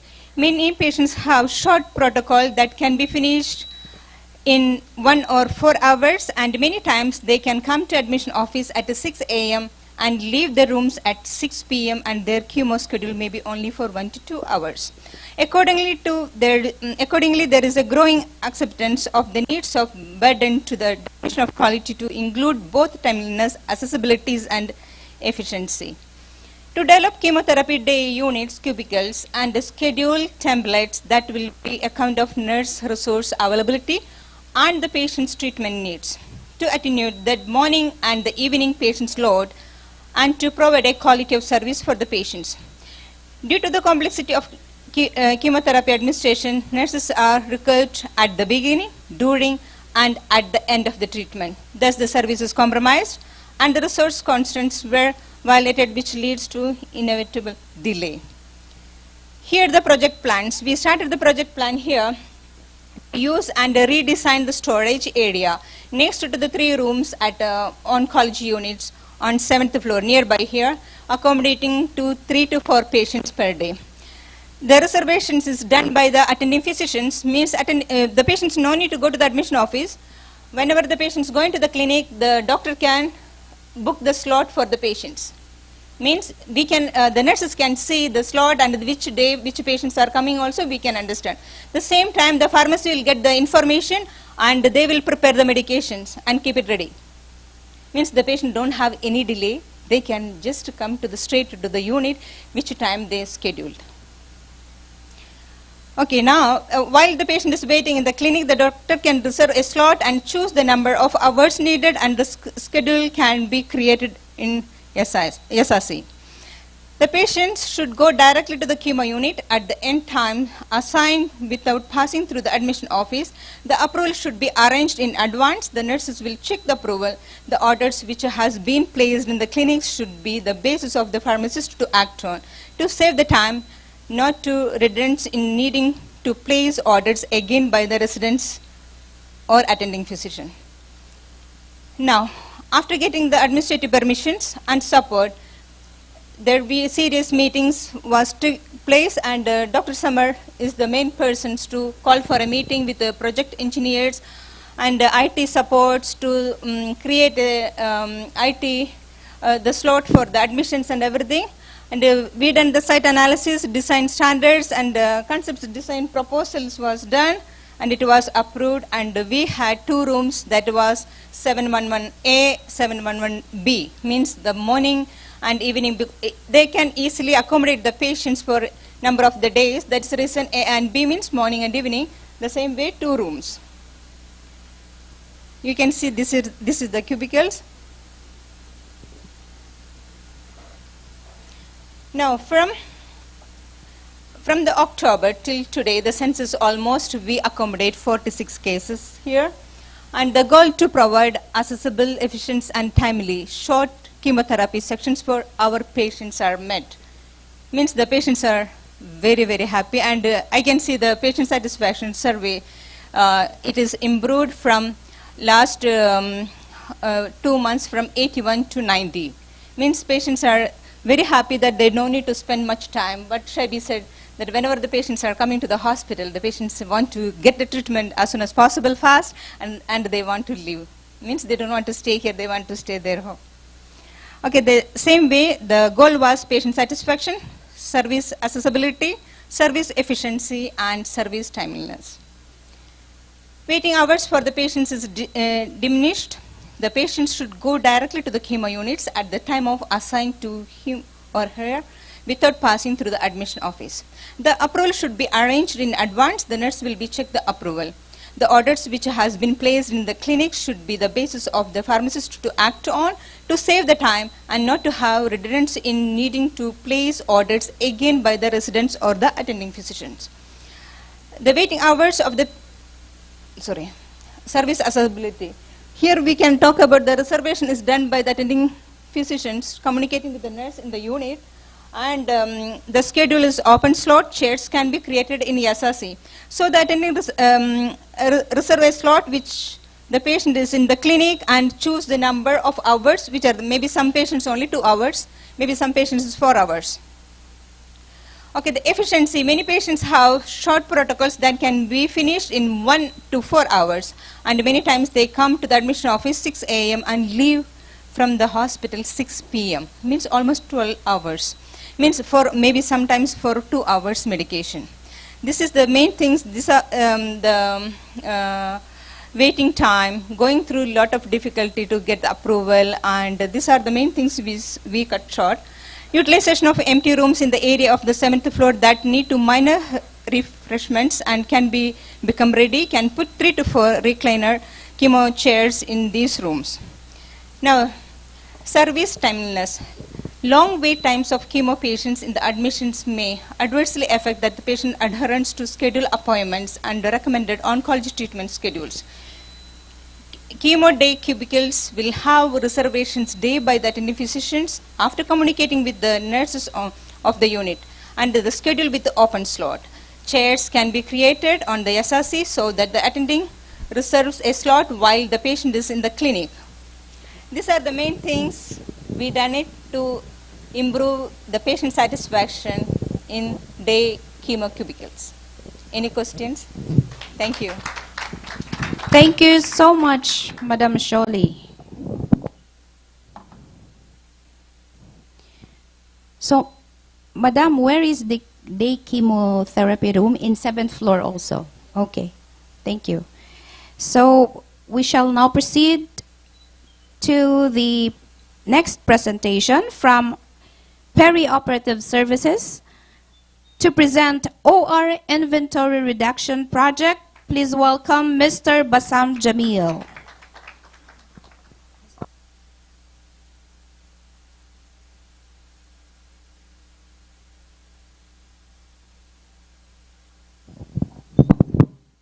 Assalamu alaikum. Good morning. My name is Bassam and I'm the Nursing Director of Perioperative. Today we'll talk about our OR reduction and what we did to reduce the inventory of the OR. So let's be specific. In January, it was brought to our attention that the OR value, the items in OR, we are talking about one OR over here. It cost more than 20% of the total value of the entire hospital, which is huge, by the way.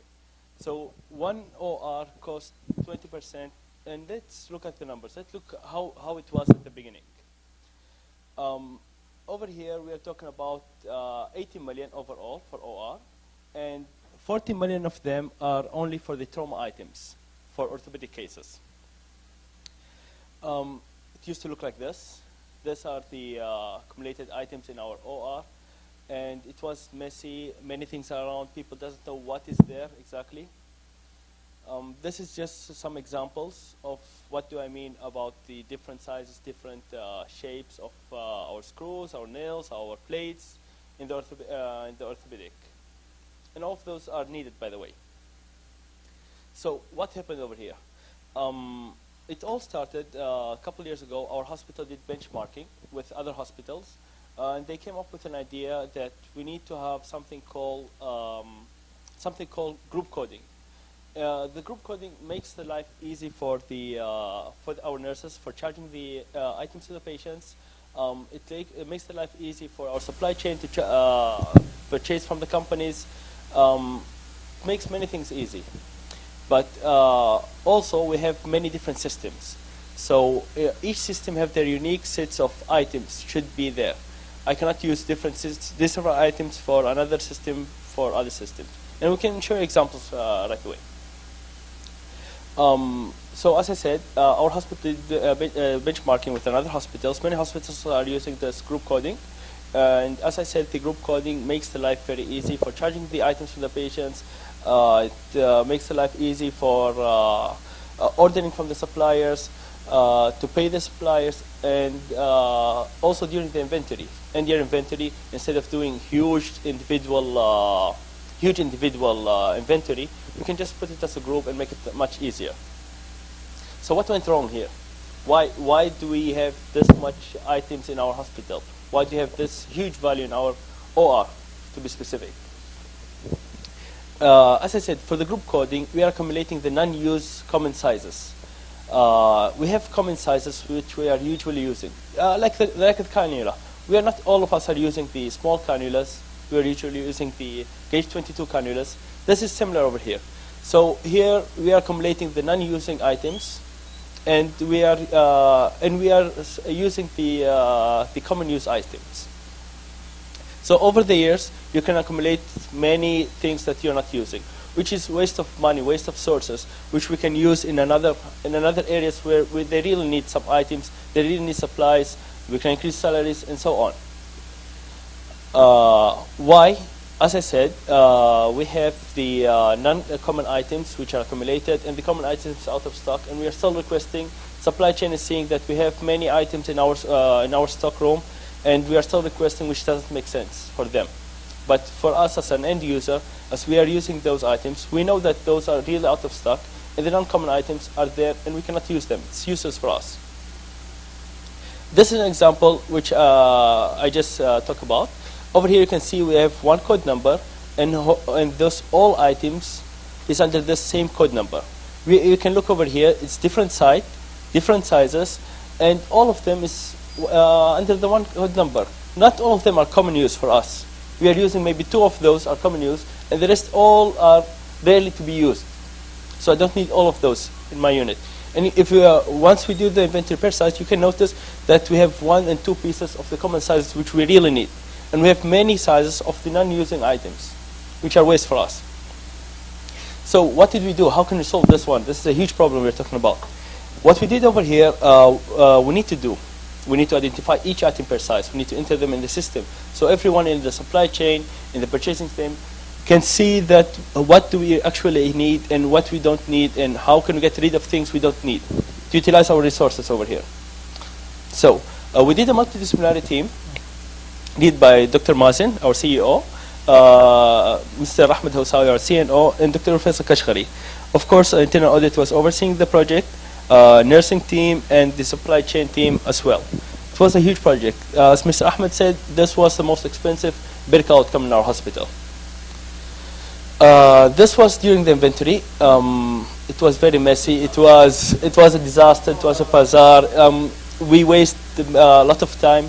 This project is supposed to take from us only 3 months, and once we dig into that, we couldn't finish it. We are keep on digging into it. So 3 months took 6 months, took 9 months, and it took us 1 year eventually to finish this whole project.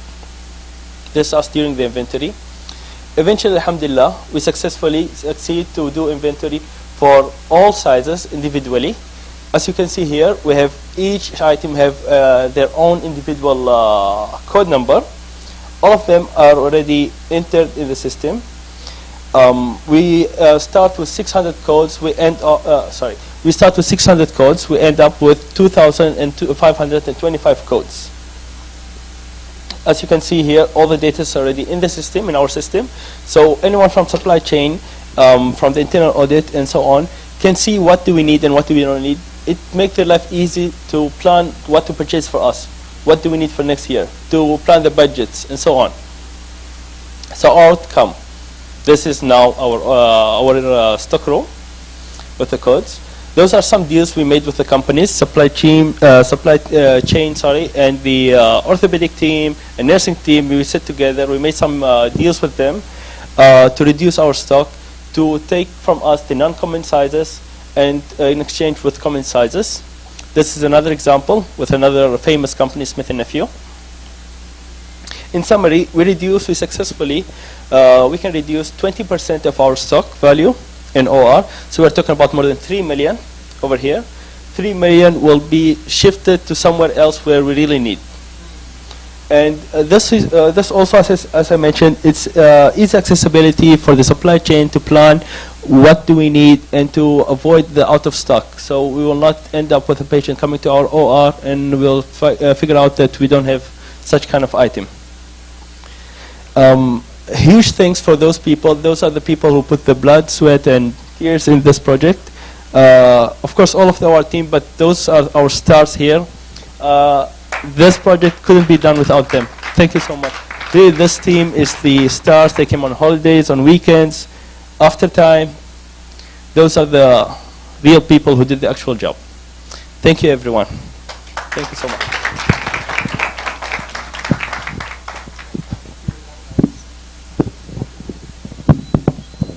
Thank you, Mr. Bassam. That was a very big project, and we are hoping that the projected goal of the project will be realized. Okay, to present team approach and educational program in wound care, our wound care nurse, Ms. Janet Cacho.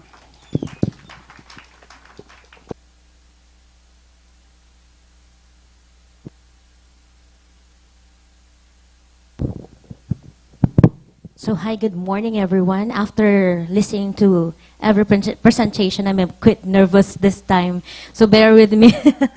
So my name is Janet. I'm the wound care nurse here in Fakeeh. Not only the only one, we have Katir wound champions, and we are really blessed that we are here on Fakeeh Care. Why? We really need to ask why we are blessed, why we are here as Fakeeh Care staff. As we go along with our magnet journey, I just want to share with you regarding the 5 components of magnet journey. We have One of it is the structural empowerment.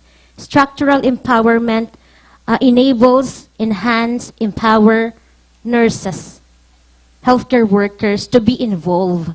The same thing with wound management. As you can see, the title of the empirical outcome of the whole wound care team and the nursing education as well is team approach and educational program in wound care. Imagine yourself, someone invited you to do something, but you don't have yet the full knowledge. Are you going to actively participate? Yes or no? Mafi. So in order for us to engage someone, to engage the staff into doing something remarkable that has impact, we first do share the knowledge, we do the education.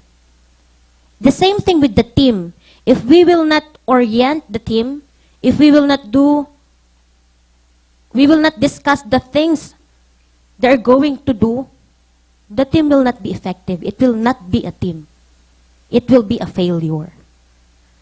So this empirical outcome, as you can see, it will start with the education, the knowledge. Knowledge is power. You see, the knowledge. If you already have that knowledge through education, continuous education, you will be able to link, to be engaged to others, to other team members, and we can do a collaborative care. So in wound care, we are doing collaborative wound management or wound care. As we go on, we are really blessed here in Fakeeh that they are supporting us to improve our professional growth. They are into enhancing our professional development. They are sending us to local and international learning opportunities. That is through the nursing management with the leadership of Sir Ahmed Hausay. Thank you for that, sir. And Ma'am Shaibi for the nursing education. And to Madam Basant Hamad for continually giving us the full support. And with the full ATAs, Dr. Siyad Al-Harbi. So you can see the problem is, number one, team. Number two, education. And as a result of that, we have a problem with our one of the KPI, which is the pressure injury. We can see on the Q4 of 2019 and up to the second quarter of 2020, we have an increased incidence of pressure injury. And for the education, as we all know, before I started November 2018. I am not an expert. I am a beginner. I have a lot of things to learn. When I went here with Mr. Hani before, sir, I'm not here for an interview. I just came here to accompany my friend who is happened to apply in OR. And I'm not yet competent to be here. He told me, come here and be trained. And I was really grateful and thankful that I'm really trained. I'm learning until now. And this learning, we should, all of us all together, learn.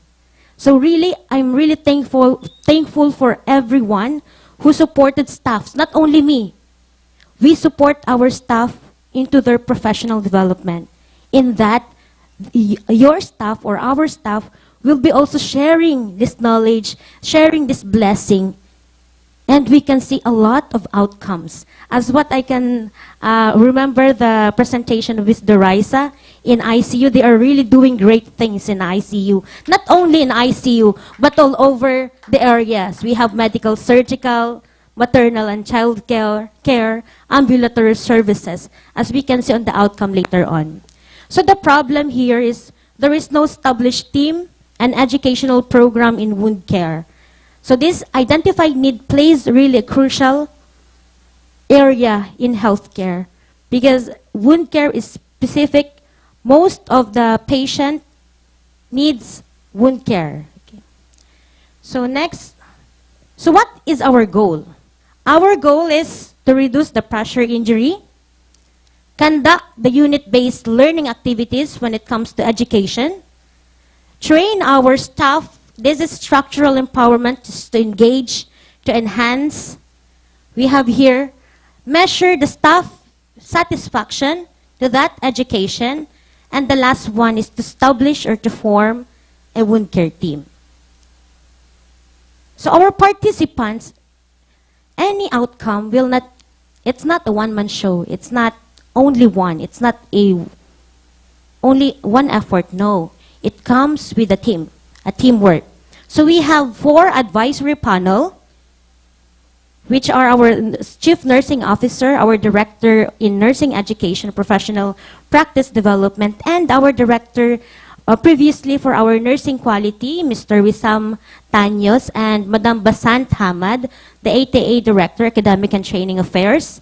And we have 34, initially, we have 34 staffs all over Fakeeh Care, inpatient, outpatient, peri-op, ambulatory services, and even 1 from Saudia Medical Services.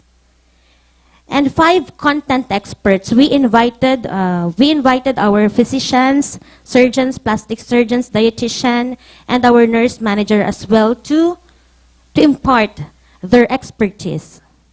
So these are the advisory panel. So the project, it's presented to the advisory panel for their advices or to modify anything that we can improve for the rendering of the intervention. And these are the 34 participants or the staff nurses on that education. We have content experts or the speakers as well. We have Mr. Dr. Abdul Karim Kajar, plastic surgeon. We have Dr. Otaibi, our surgery. We have Dr. Hussam, podiatrist. We have Miss Umayma, our dietitian, and Ma'am Alshaima, our unit manager in home health care. So it's really interdisciplinary approach as well, team approach. So our intervention is based on something. It's conceptualized according to evidence-based. Evidence-based in a way, we tailored our program based on Baranowski et al. We have followed the process on how to do successful or how to conduct a successful educational program. Incongruent to that, parallel to that, in combination with that, we are also doing the Taxman stages of team development. So see, we are learning plus we are building the team. So we are going with the forming, storming, norming, performing, and adjoining. So right now we are still on the performing. Because as we all know, we are still running the course of Wound Care Course Education Designee 2021. It's a continuous learning opportunity. So this is what the intervention is. We have the Wound Care Course Education Designee Program, or WCC-EDP. It's a combination of education and team approach. And we have here the goal. What is the goal? In alignment to the structural empowerment towards our magnet journey. This is to empower and equip our staffs to become wound care champions and be an active member of wound care team. In collaboration with the nursing education or the professional practice development, education and educational designate program is linked to ensure the implementation of the evidence-based practices. Especially now we have the leap and cut resources, the procedures. We are really blessed being here in Fakeeh, isn't it? Interventions. Within this program, we have key activities. This program is not just you will attend and you will just listen. It's not a didactic, it's a classroom style. We flipped the classroom. We flipped the Ibn Sina last year. You can see critical review. We sent them how many references or literature, journals, evidence-based, and they answered 3 specific questions. It's like they need to fill up or they answered 12 pages out of those 3 questions based on the evidence-based references. The second one is public speaking. There are sessions we invited Sir Ahmad, Madam Shaibi, Mambasant, to coach the participants on how to be an effective speaker. And then it's their turn last year that each session there is a scheduled participant to present their identified highest priority wound care related topics. And next is we have unit-based learning activity. Our nursing quality shared or conducted a lecture regarding the Focus PDCA. It's a Plan, Do, Check, Act. He did share on how to identify the need in the area and what to do to improve it. So everything is there, all the ingredients of doing it, we are engaging them so they can do an interactive or learning activity in their area or in their unit. Enabler. What is this enabler? We let them conceptualize educational material. Yeah. They conceptualize educational material. It can be intended for staff learning or patient and family education as well. They presented also as this poster last year, the same as like this, but more on wound care related educational material. And lastly, wound care formation. So every session, we have a meetings, and every session, we have this engagement, we are forming. So we are also doing the camaraderie, we are being familiar with our colleagues. So there is already some teamwork built up. So it was participated by 34 staffs from inpatient, as what I've said a while ago. And we have the timeline. It's like, there is a code, it's like,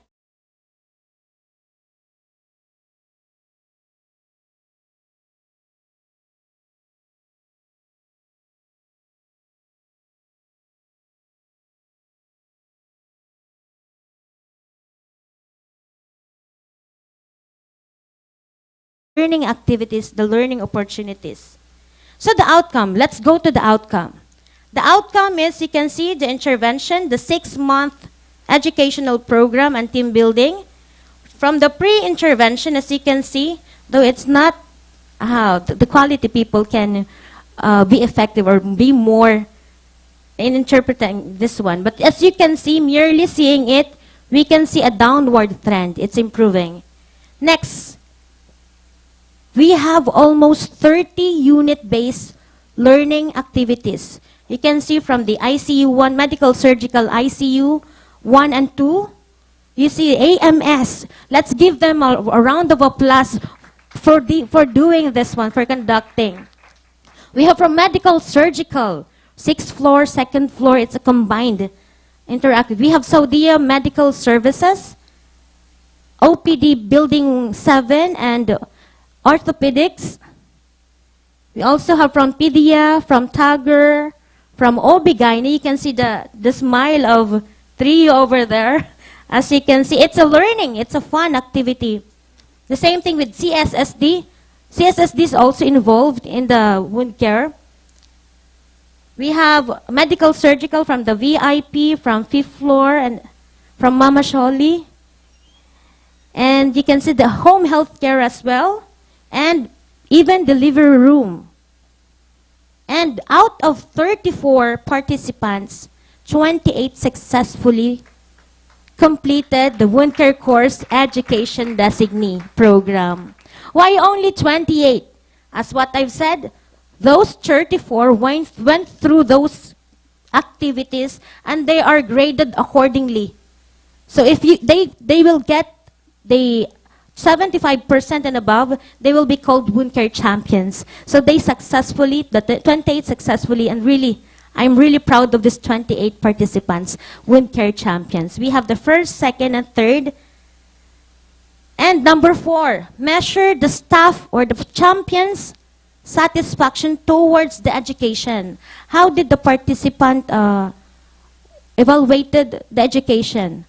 So we sent this survey questions every session, and here was what we got. We have a 69 from 50 going to 60 and way down to 59 and 69. So it went up. And I can say that our participants are satisfied based on the Net Promoter Score of 59.5. We can see the legend here. We are doing great.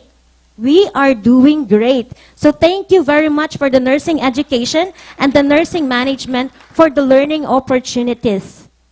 And the formation of the wound care team led by the team leaders. And of course, with the support of our wound care physicians. Imagine if I'm here, our wound care physicians is the one covering the patient referrals. Okay, it will not be possible for that, or else I will be called from... Okay, next. Thank you very much. Thank you.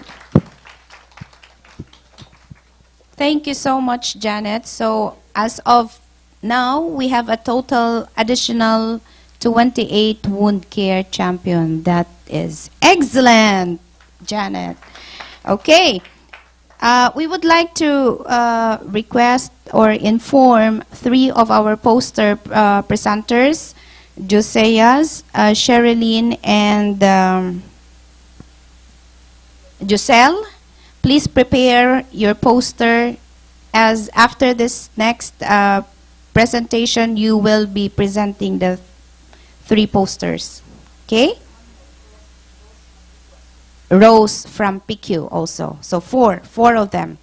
Okay. Our next presenter is from FMH NUSA to present impact of implementation of ordering medications by generic name on patients and staff satisfaction. Please welcome Hana El Sayed Hamida.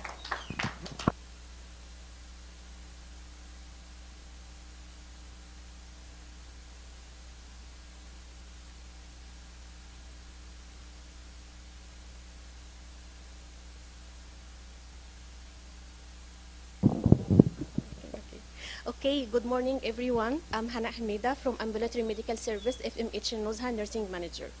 Today we will be talking about one of our empirical outcome that happened in Ambulatory Medical Service, especially for my area, FMH Nuzha. And our topic today is impact of the implementation of ordering medications by generic name on both patients and staff satisfaction. First of all, when we will hear that, so we'll say that the ordering medications has an impact on patients. So yes, of course, because the patient came with a complaint and the patient came for taking the medication to relieve this complaint.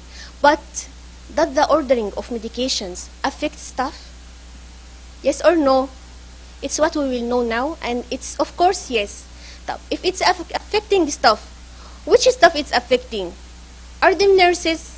Are them physicians? Are them the customer service, or maybe pharmacists? Then we will know also here. So we'll be talking about the outline, and will talking about background, process review, action plans, implementation, outcome, and evaluation of our outcome. So first of all, I will talk about the problem that we have. Last year, 2020, we have a problem for recounseling the medication, ordering medications, as some of the medications are reconciliation, especially for the inaccessibility of medications which ordered by brand name. The doctor is ordering medication for the patient. Before, last year, the ordering of medication, it was under the brand name, not generic name. And it has a lot of problems. Sometimes the doctor will order the medication, and once the patient will go to the reception to charge for this medication, the patient will come back to emergency room without the receipt. Sometimes it's not available. Sometimes we have another alternative brand, which the doctor is not aware about that. So the patient will come to emergency room and will ask, "Mom, I want to take my medication." And then the nurse will tell the patient, "Sorry, I cannot, because you didn't bring the receipt. Please go back again to the reception and ask them for bringing the receipt for the medication."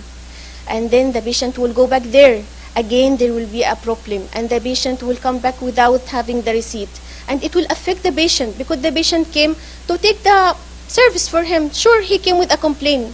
And if I'm in the place of the patient and I'll go to ask for taking my medication and I'm in pain, and the nurse will tell me, "No, I cannot give you," what we will feel? Sure, I'll be disappointed, because I came to a hospital for with a complaint, and I want to go back with relieving my complaint. But in case with this process, I not have the service which I came for. So here, the problem affects delayed delivery of care, increased workload on nurses, increased incidence of medication error, dissatisfaction from staff and patients. I'll be talking about increased workload of nurses. When the patient experienced this bad experience for not having the medication, the nurses were going to the reception, ask why there is a delay in charging the medication. And will start to help the patient and check how she can solve this problem. So the nurse is asking the reception, and then will call the doctor. Doctor, please change the order to this brand because it's the one available in our system. Sometimes the doctor will not answer because he is busy with other patients. So what we will do? And then it affects our patient satisfaction, and it's not only affecting nurses or for the background of nursing serves or physicians or pharmacists or the customer service. It's multidisciplinary. So here we have problem for patient dissatisfaction for nursing rating. As we can see here, third quarter of 2020, it's 87.5. Fourth quarter of 2020, it's 88.2. But our goal is to have 90 and above. Second, for the rating for the physicians, it was in the third quarter 2020, 85.8, and then fourth quarter 2020, 88.6. Still, it's below 90. Then we will go to the customer service. Third quarter 2020, it's 83, and going down in the fourth quarter, 82, which is not good. We want to have our patients more satisfied. And for the pharmacy, as we can see also here, it's low. In the third quarter 2020, it's 83. Somehow it's increased in the fourth quarter 2020, 85.7, but still it's below 90, which is our goal. And we have some incidents of medication error. Sometimes the doctor is not aware about the correct name of brand name of medication, so it causes medication error in prescribing the medications. And here, as we can see, in the third quarter 2020, we have 15 incidents of medication error. Same number in fourth quarter of 2020, 15 cases also of medication error. So what we should do? Are we will just stay without solving the problem? And last year, the magnet journey started. And then we said, can we change? We are nurses. Can we change the impact, the bad impact of the flow of patients? Yes, we can. We are empowered nurses. And it's our time to say, yes, we are here. Yes, we are nurses. Yes, we can change. Yes, we can make our patients more satisfied and the nurses as well. And it's what we did. So here we said we'll find the way how to improve this process and how to keep our patients satisfied. So we said we can suggest why we cannot order the medications by generic name, same as here it's implementing in the main hospital. And then we suggested this through our resources utilization, unit-based council, and I'm the chairperson for that. We did meeting with the members and with the nursing director, quality department, and with the medical department, pharmacist, and then we said we can ask the IT to implement the same to be implemented in ambulatory medical service by ordering medications by generic name, not anymore by brand name. But it will take time, so we will just stay without doing anything until it will be implemented? Of course not. So here, our goals is to improve patient care delivery system, identify proper and adequate resource utilization, maintain staff distribution and time management, maintain adequate staffing and resource required to deliver more quality care, increase patient and staff satisfaction, and decrease incidence of medication errors. So we organized a team. Through having meetings with a multidisciplinary team, we did meetings with quality, with medical directors, with nursing managers, with the members of Resources Utilization Unit-Based Council, and IT department. So clarify the current process. As I mentioned before, the process, it was somehow it's not good because we can see that there is improper way of communication between physicians, nurse, and customer service. So lack of communication, it was the first thing that we need to work on to solve the problem. So what we did a meeting, and there was agreements between the nurses, customer service, OPD physicians, and pharmacists. And we agreed that the OPD doctor, when he will order medication to the patient, he will call first the ER charge nurse asking for the availability of brand name. And then he will order this brand name, and then will advise the patient to go directly to the receptionist to charge for the medication and the service, and then will go directly to emergency room to have the service.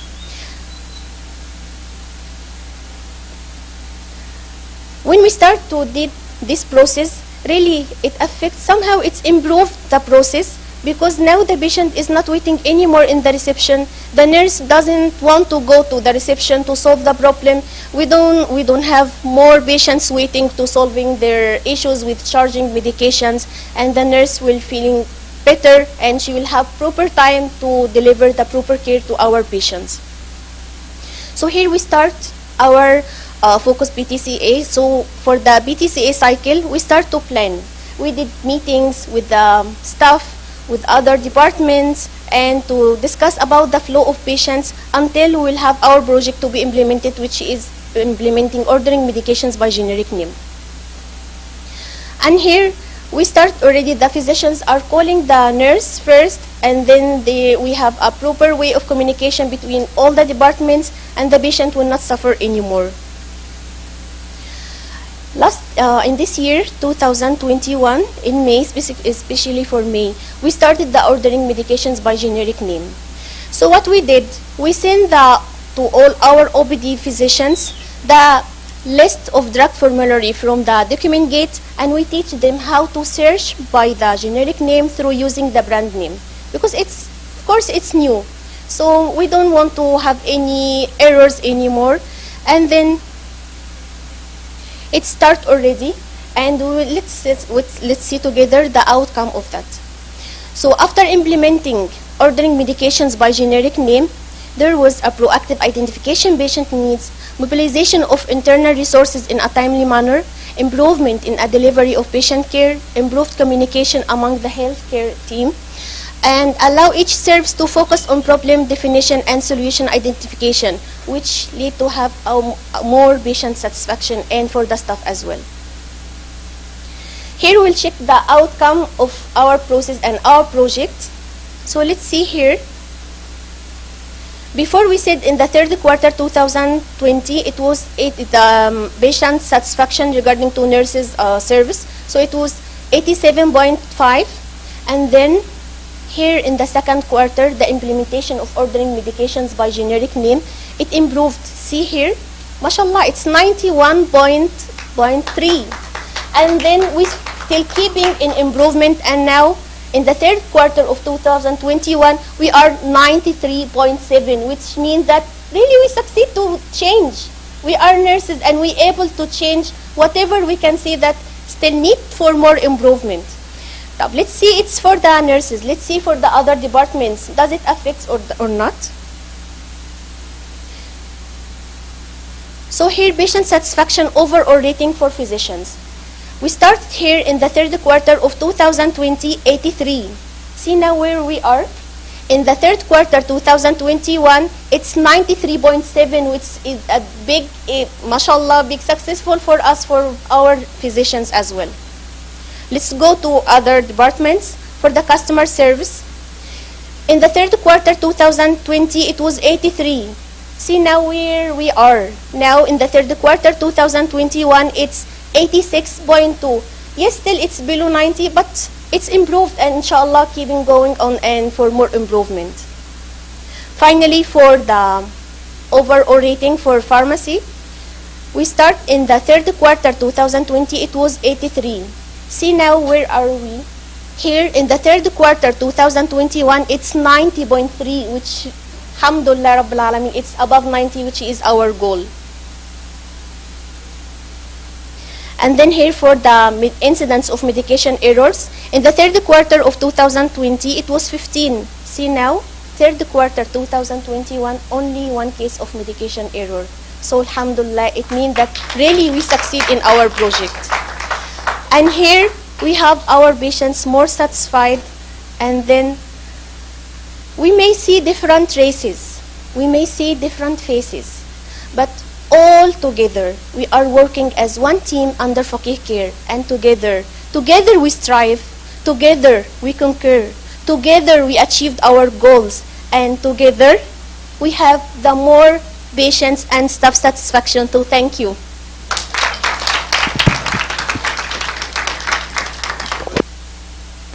Thank you, Hannah. And together we will achieve excellence. Right? Okay. It's time for us to listen to our poster presenters. So we have 4 posters that will be presented for 5 minutes each. Yeah? Okay. From Btca to present Achieving Decrease in CLABSI Rate and Btca Utilizing Multidisciplinary Team Approach. Rosemary Ian.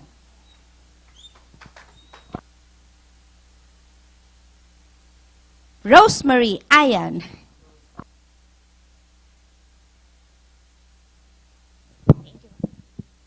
Good morning, everyone.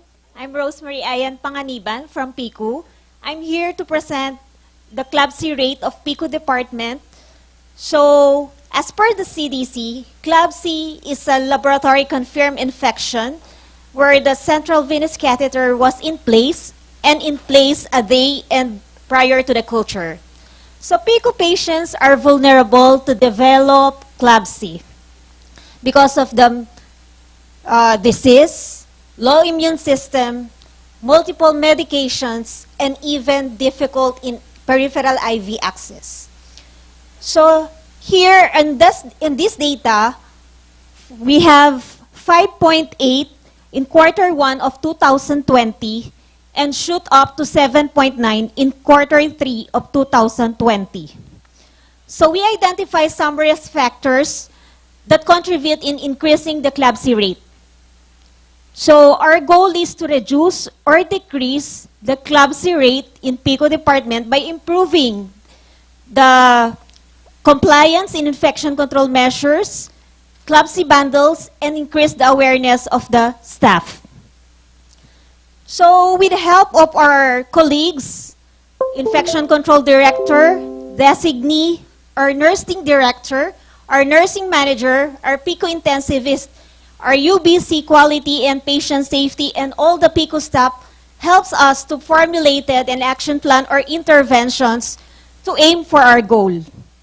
So we are having a thorough education regarding the importance of hand hygiene or hand washing and care of bundles, care of central line during insertion and maintenance, competency of infection control measures, ensure the implementation of CLABSI bundles, use of chlorhexidine stick in dressing the central line for pediatric patients above 2 months old, daily bath using the chlorhexidine wipes or soap for pediatric patients above 2 months old as well.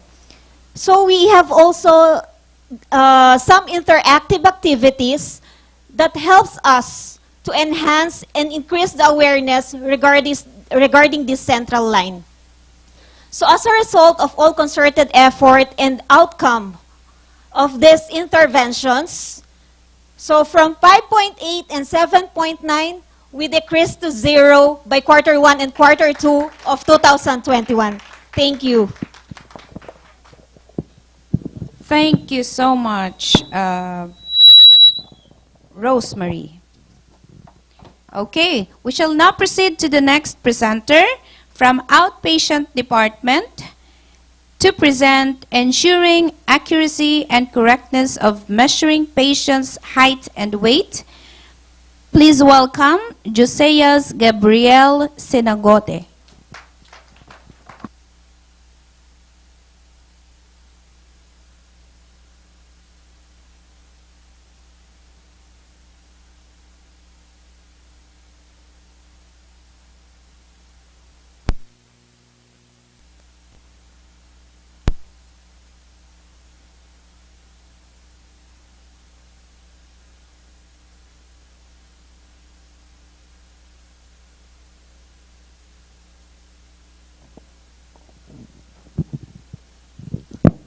Hi. Good morning, everyone. I am Joseas Gabriel Senongote from OPD Building 1, and you can just call me Josh for short, if my name is just too complicated for you to pronounce. So, what I am here for today.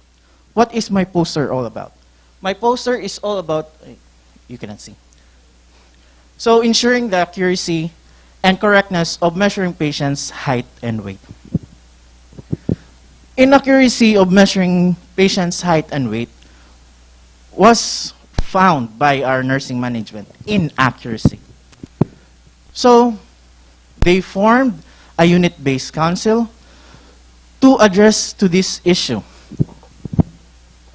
Now, our unit-based council found out that there was an increased patient dissatisfaction in connection to increased number of procedural rejections, especially for bariatric surgery, inaccurate dosage on medication prescription, especially in pediatrics, and inaccurate nutritional assessment status for all ages.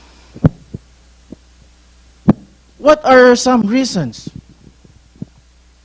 What are some reasons there is an inaccurate measurement of height and weight?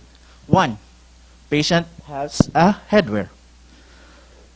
Another one is patient is having excessive clothing, which adds to the weight.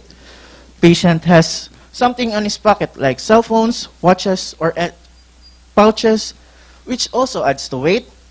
Footwear, where patient sometimes refuses to remove. And also patients who are sometimes holding to, example, they're already in the wing scale, holding to the wall, which hinders us to get the correct weight. Or the patient is not standing properly when taking the height. And also, patient with assistive devices, like crutches or wheelchairs. These patients are risk for fall. So are you willing to force the patient to go up in the weighing scale for that? Of course not. So, as you can see here in my data, before the program was started, there was a 26% mean average of incident rate inaccurate height and weight data entry. So, what did our unit-based council do? They made their rounds throughout the OPD departments through the area.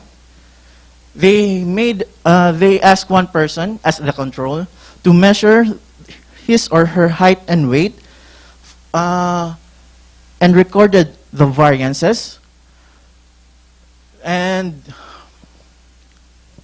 reported it to the biomedical for the maintenance and recalibration of the scales. I'm a little bit.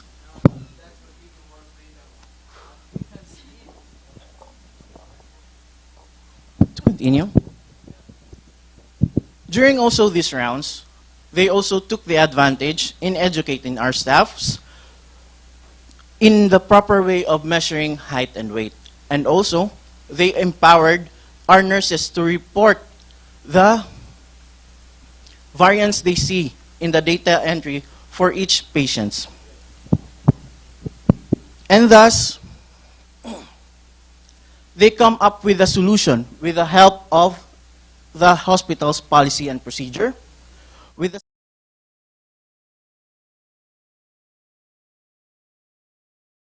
staff compliance in part practicing in proper steps in measuring height and weight should be 100%, always.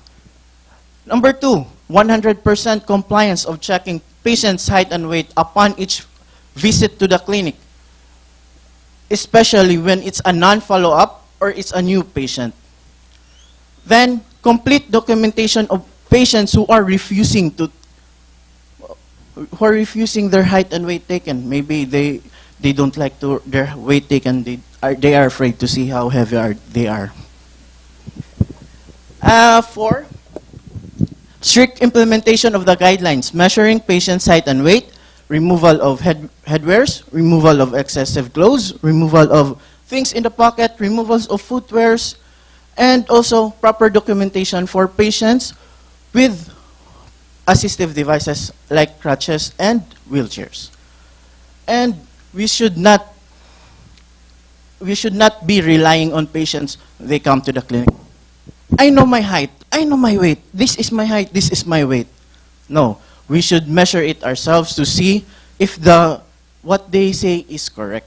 It's for the good of our patient, not for the good of us. It was also in connection with the number two solution. And also, what is not written here, the maintenance and the recalibration of the weighing and height scale by the biomedical. Thus, as you can see, from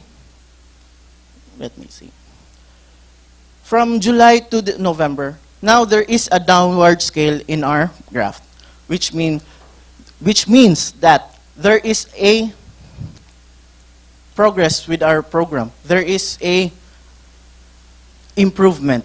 So the inaccurate data entry of the patient's height and weight is already minimized. Thus, this will make more patients to be satisfied. And if you are wondering, what is this structural empowerment in the middle of my poster? This signifies or represents Fakeeh institution itself, which Fakeeh is giving us state-of-the-art equipments to provide quality care for the patient for more patient satisfaction. That's all. Thank you. Thank you, Josh. Just for everybody to know that we have already a weighing scale for those that are on wheelchair in outpatient department. So it is located in internal medicine, especially for those patients that are really not ambulating, so they can check the weight of the patient. And also in RDU, we have it in RDU. We have a chair weighing scale. Okay, our next presenter is from Medical Surgical to present Enhancing Magnet Journey through UBC team building activities. Please welcome Sherilyn Gamboa.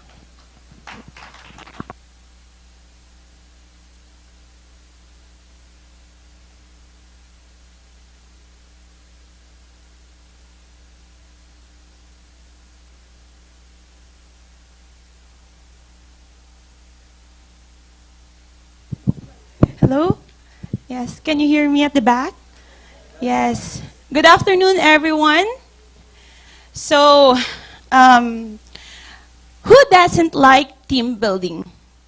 Of course, everyone likes team building, where there is food, prizes, games, of course, having fun while away from the toxic world of our facility, our Dr. Soliman Fakeeh Hospital. So why medical surgical conducted a team building? What's the reason? Because we need a solution for the problem, to a problem. The problem was 73 of medical surgical staff having insufficient knowledge about magnet. So why we need to have this team building?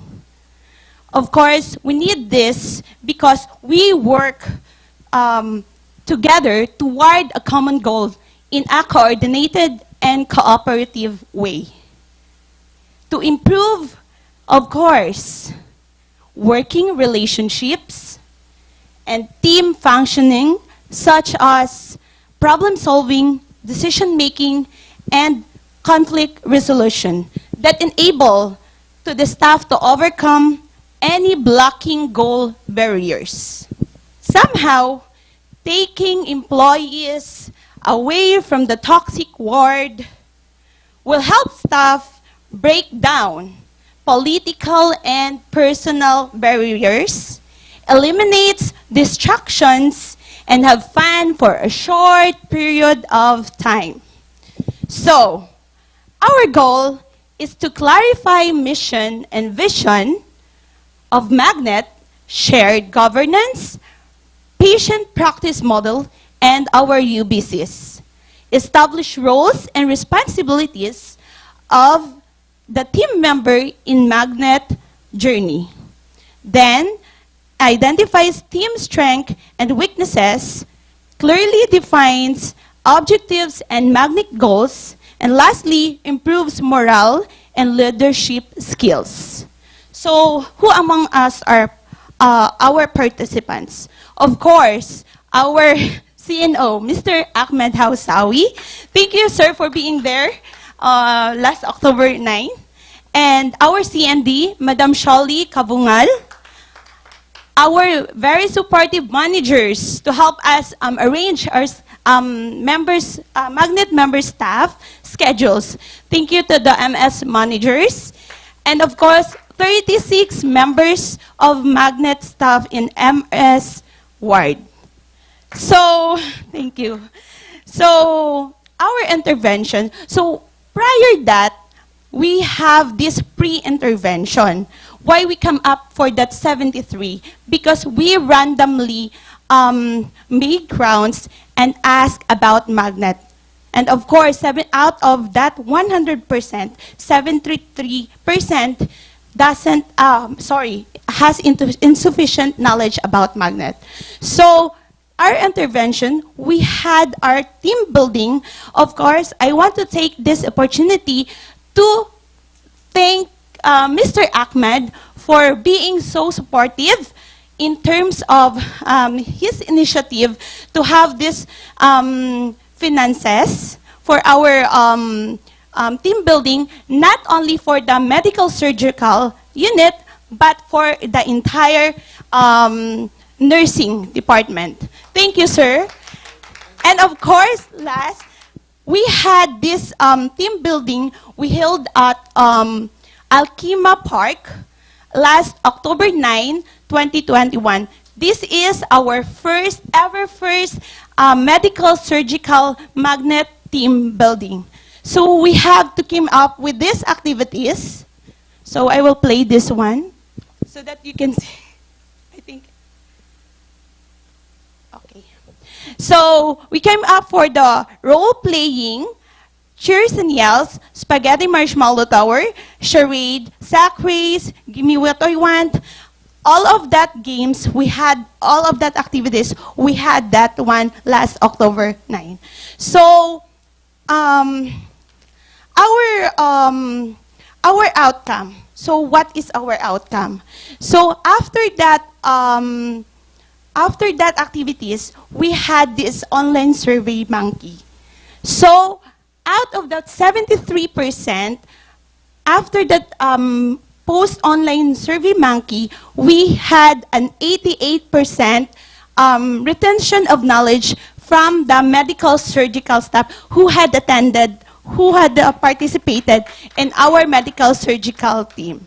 So after that team building activities, members have broad knowledge in magnet journey and with the vision, mission, and shared governance and the UBCs, better communication skills, and improved morale. Leadership qualities identified, increase in confidence level, improve physical and mental health, hone creativity and critical thinking, and of course, gain new friends. So let me end this presentation in a quote from Henry Ford. If everyone is moving forward together, the success will take care of itself. Thank you and good afternoon.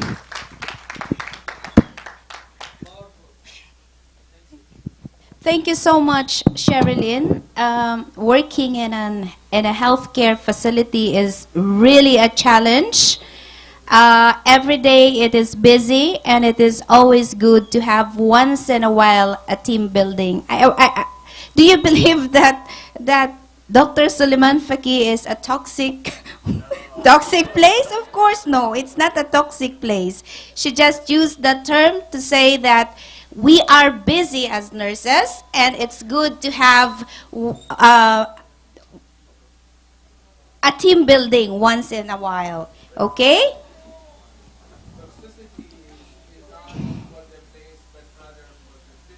Yes, for the busy time.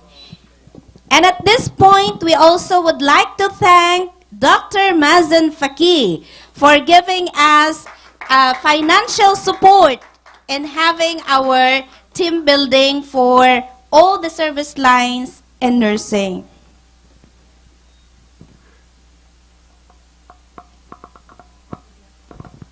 Okay, from the maternal and child health to present implementation of new fall prevention measures in pediatric unit and its impact on patients' fall.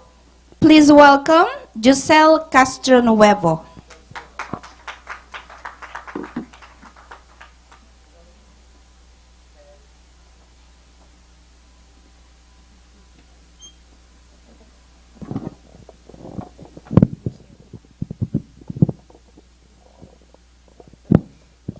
Good morning, everyone.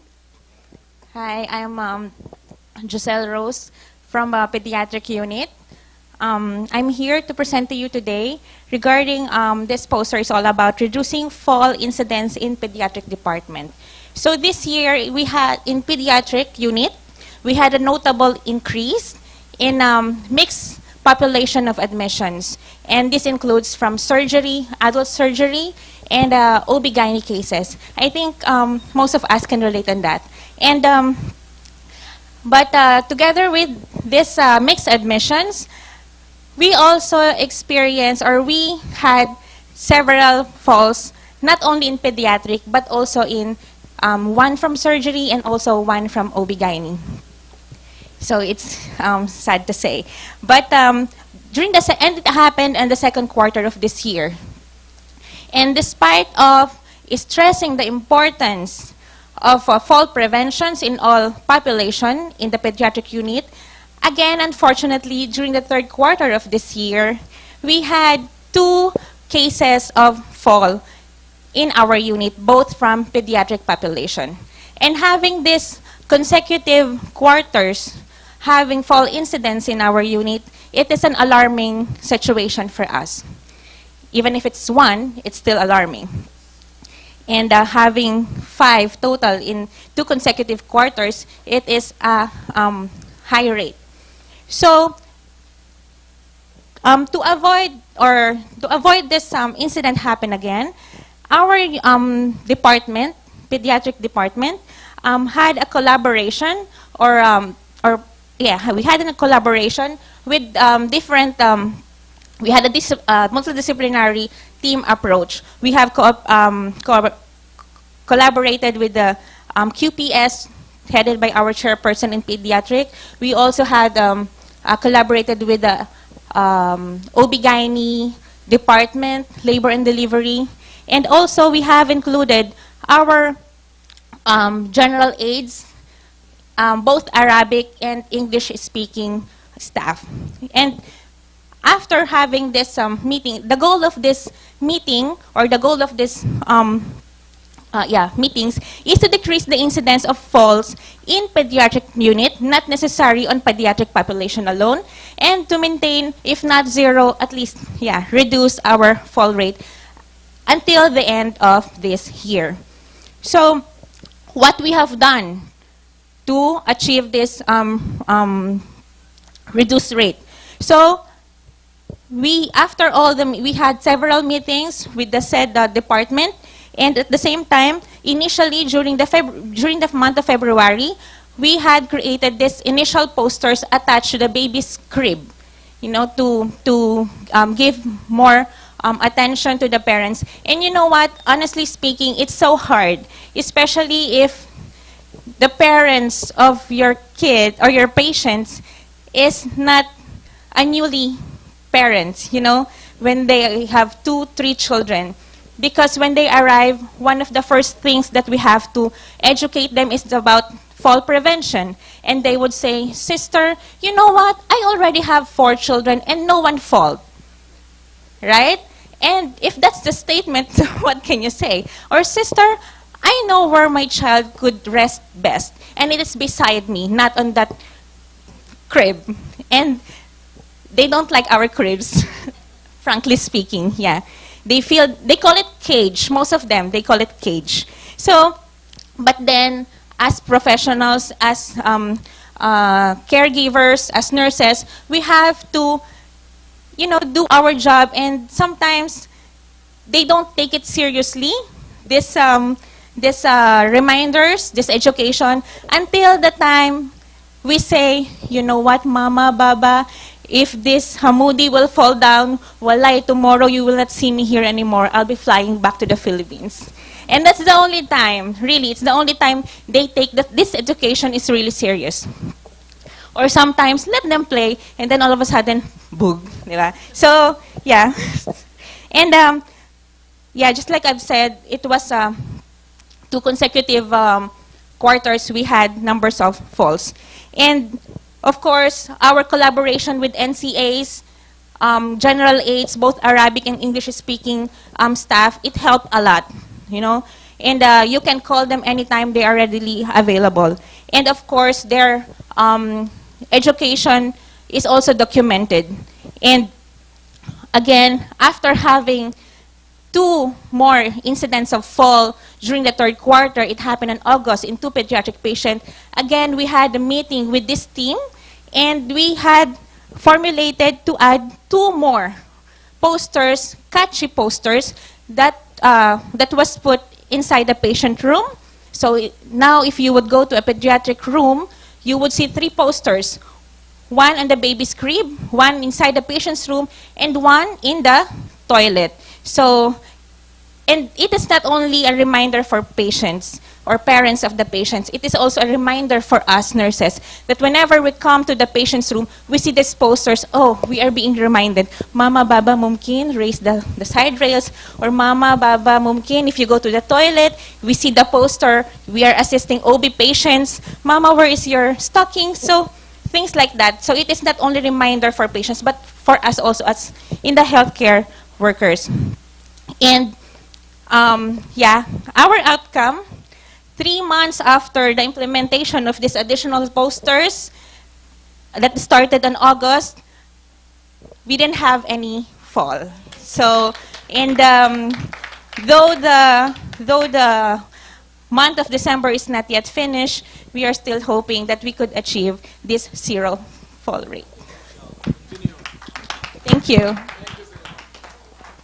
Thank you, Giselle. So we hope, pediatric, right? 2nd floor building 2. Yeah. So in 2022, we hope that there will be 0 rate of fall in pediatric, right? Fall remains a challenge to all our units. So we have to be very careful, really. Okay. We would like to request the help of Edwin and Rich as the moderators of all the presenters, of all the presentations. Is there any question related to the presentations that was done? Any questions that you would like to raise? Or any comments that you would like to give from our nurses? Any questions? Where is that? Oh. Okay. I will comment on your behalf. Just I want to say thank you very much for all the presenters. I think, guys, yeah, you're doing excellent job. All these posters, the way you presented, the connection of the stories with your speech, very clear, as well as the outcome. Maybe all of us, we felt even the outcome. Yes, it is number, but we can see the reality of it and the impact, especially when it comes with the suffering that was there, whether for patients, family, of course, and our staff. What we saw here, it goes back to the main subject and goal of this symposium, is everything we do should present or produce a result. And this result goes with empirical outcome, goes with the improvement in patient satisfaction, goes with the staff satisfaction. So that's how excellence are really achieved. But the message that I want to leave you with is excellence is not goal, is not number, but it's a journey. It's a life journey. So keep going into your journey. Thank you very much. Thank you.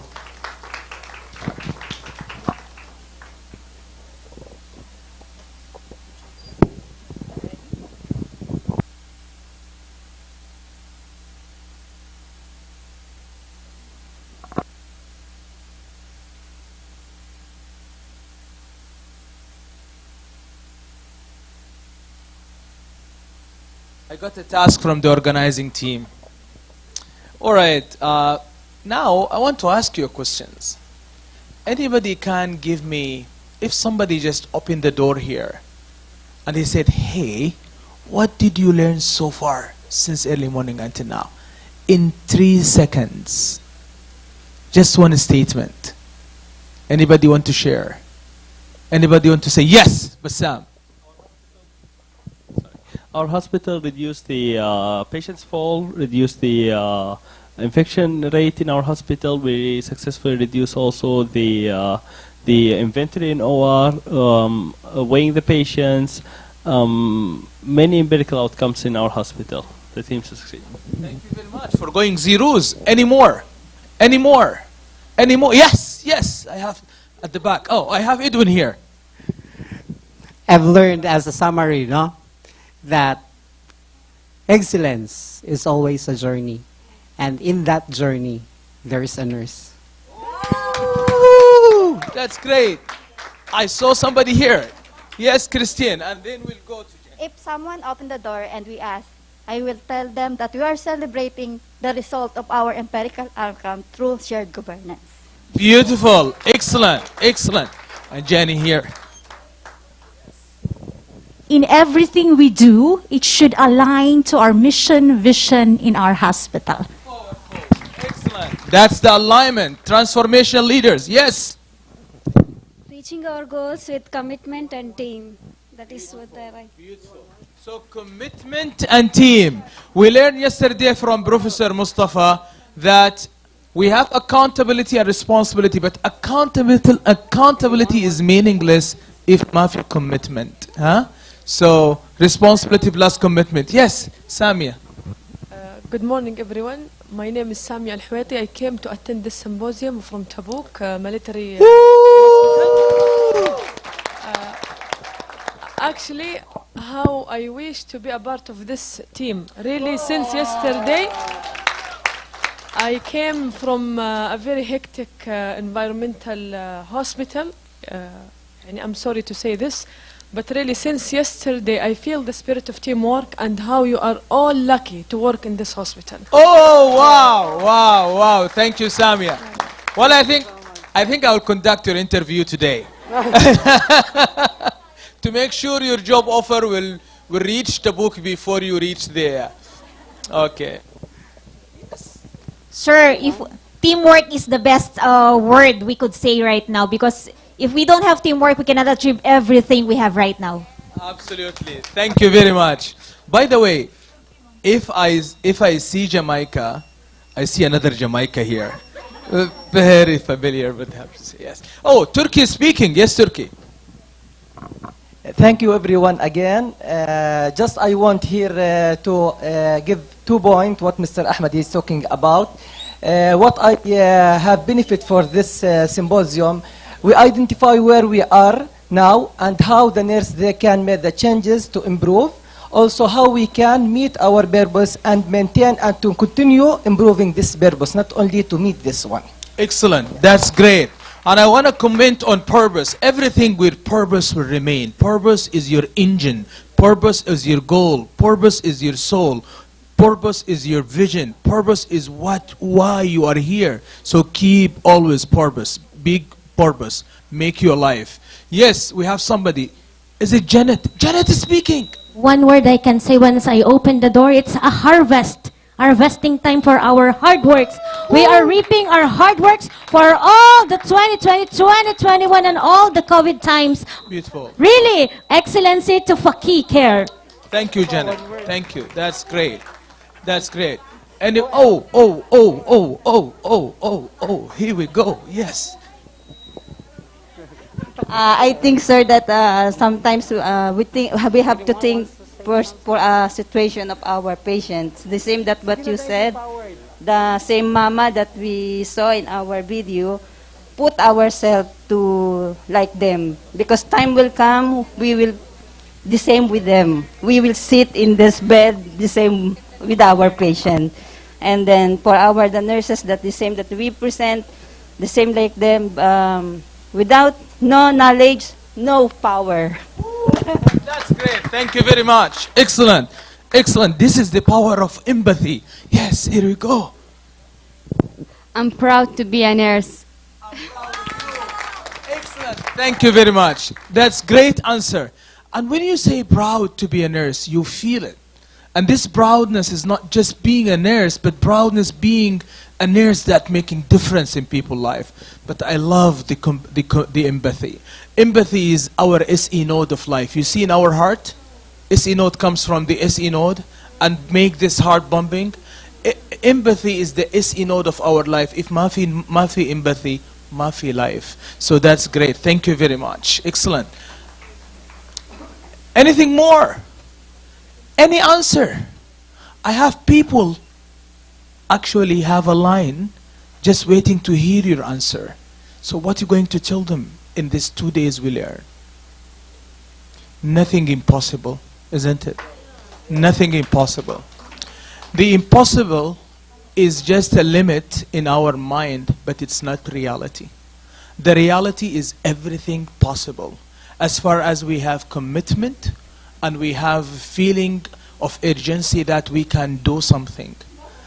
Yes. Yesterday, when I did the presentation, I was not prepared to speak in that way. I was just want to speak in formal way. But the moment when I remember exactly our gathering here in 2019, and I saw you guys, I felt as if this a dream going to be achieved. We said about magnet, somebody said, magnet, Fakeeh care, are you kidding? I said, well, we're going to see it. And that the belief is there because guys, you nurses, you can do the impossible possible with the will of God. So keep it up, and I see you here next year if God will. We are all celebrating magnet, inshallah. ANCC was also something, like impossible sometimes, but now we make it possible. This year and last year early, we proven that these 10 accreditations we passed, we can do more. Guys, we can do more. Thank you very much. You're on time.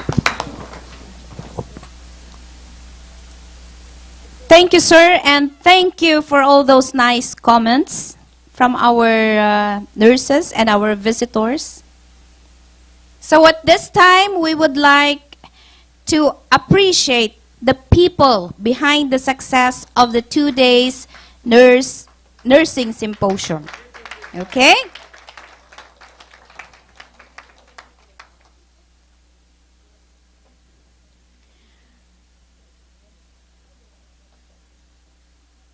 We will start with Madam Basant Hamad. Although she is not available here, we would like to thank Madam Basant for the untiring support in almost all the nursing activities.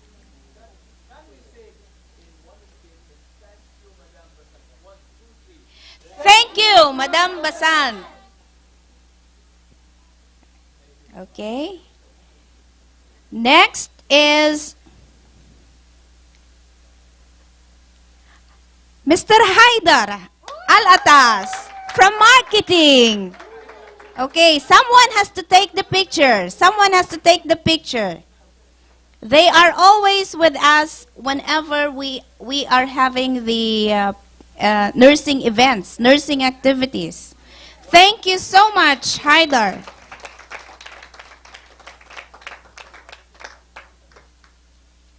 Of course, we wanted to present a trophy of appreciation to Muhammad Abdulhamid Agha.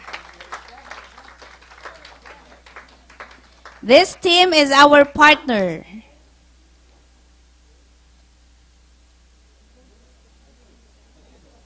Also from Academic and Training Affairs, Isra Saleh Fairag.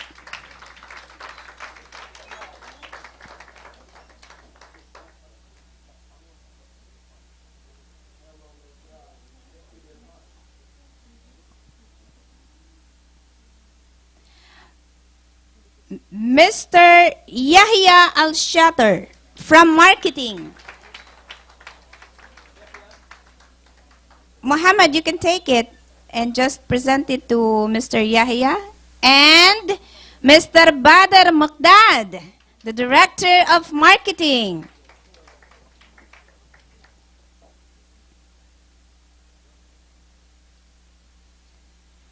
Ms. Nujud Asiri.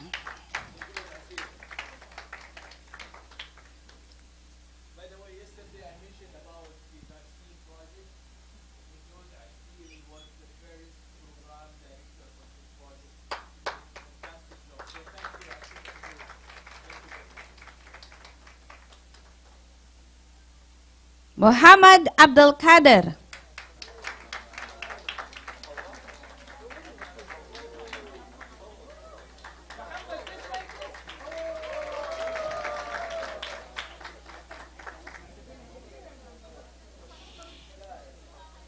Arij Ismail Al-Somali.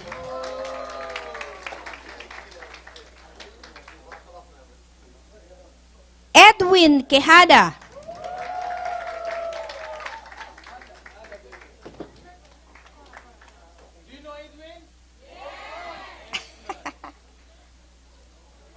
Jamaica Guillermo. Where is Jam?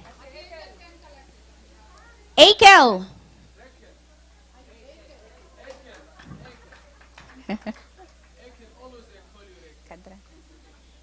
Kadra.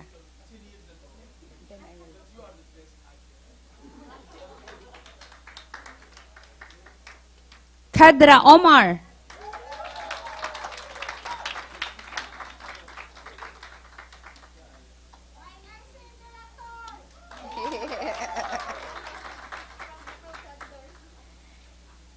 Rahma Saleh.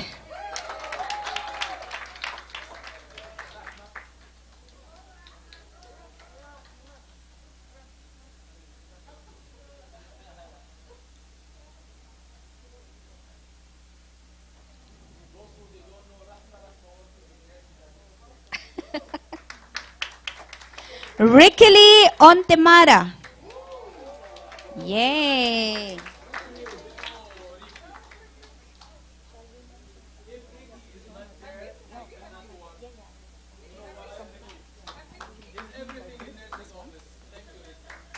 Of course, Jonalyn. Jonalyn Andaya.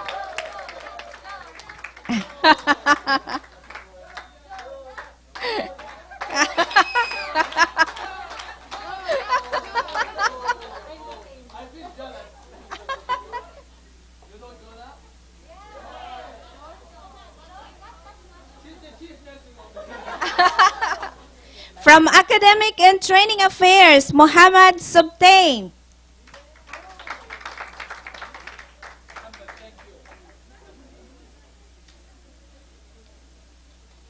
So some of our of the members of the organizing committee received already the trophy yesterday.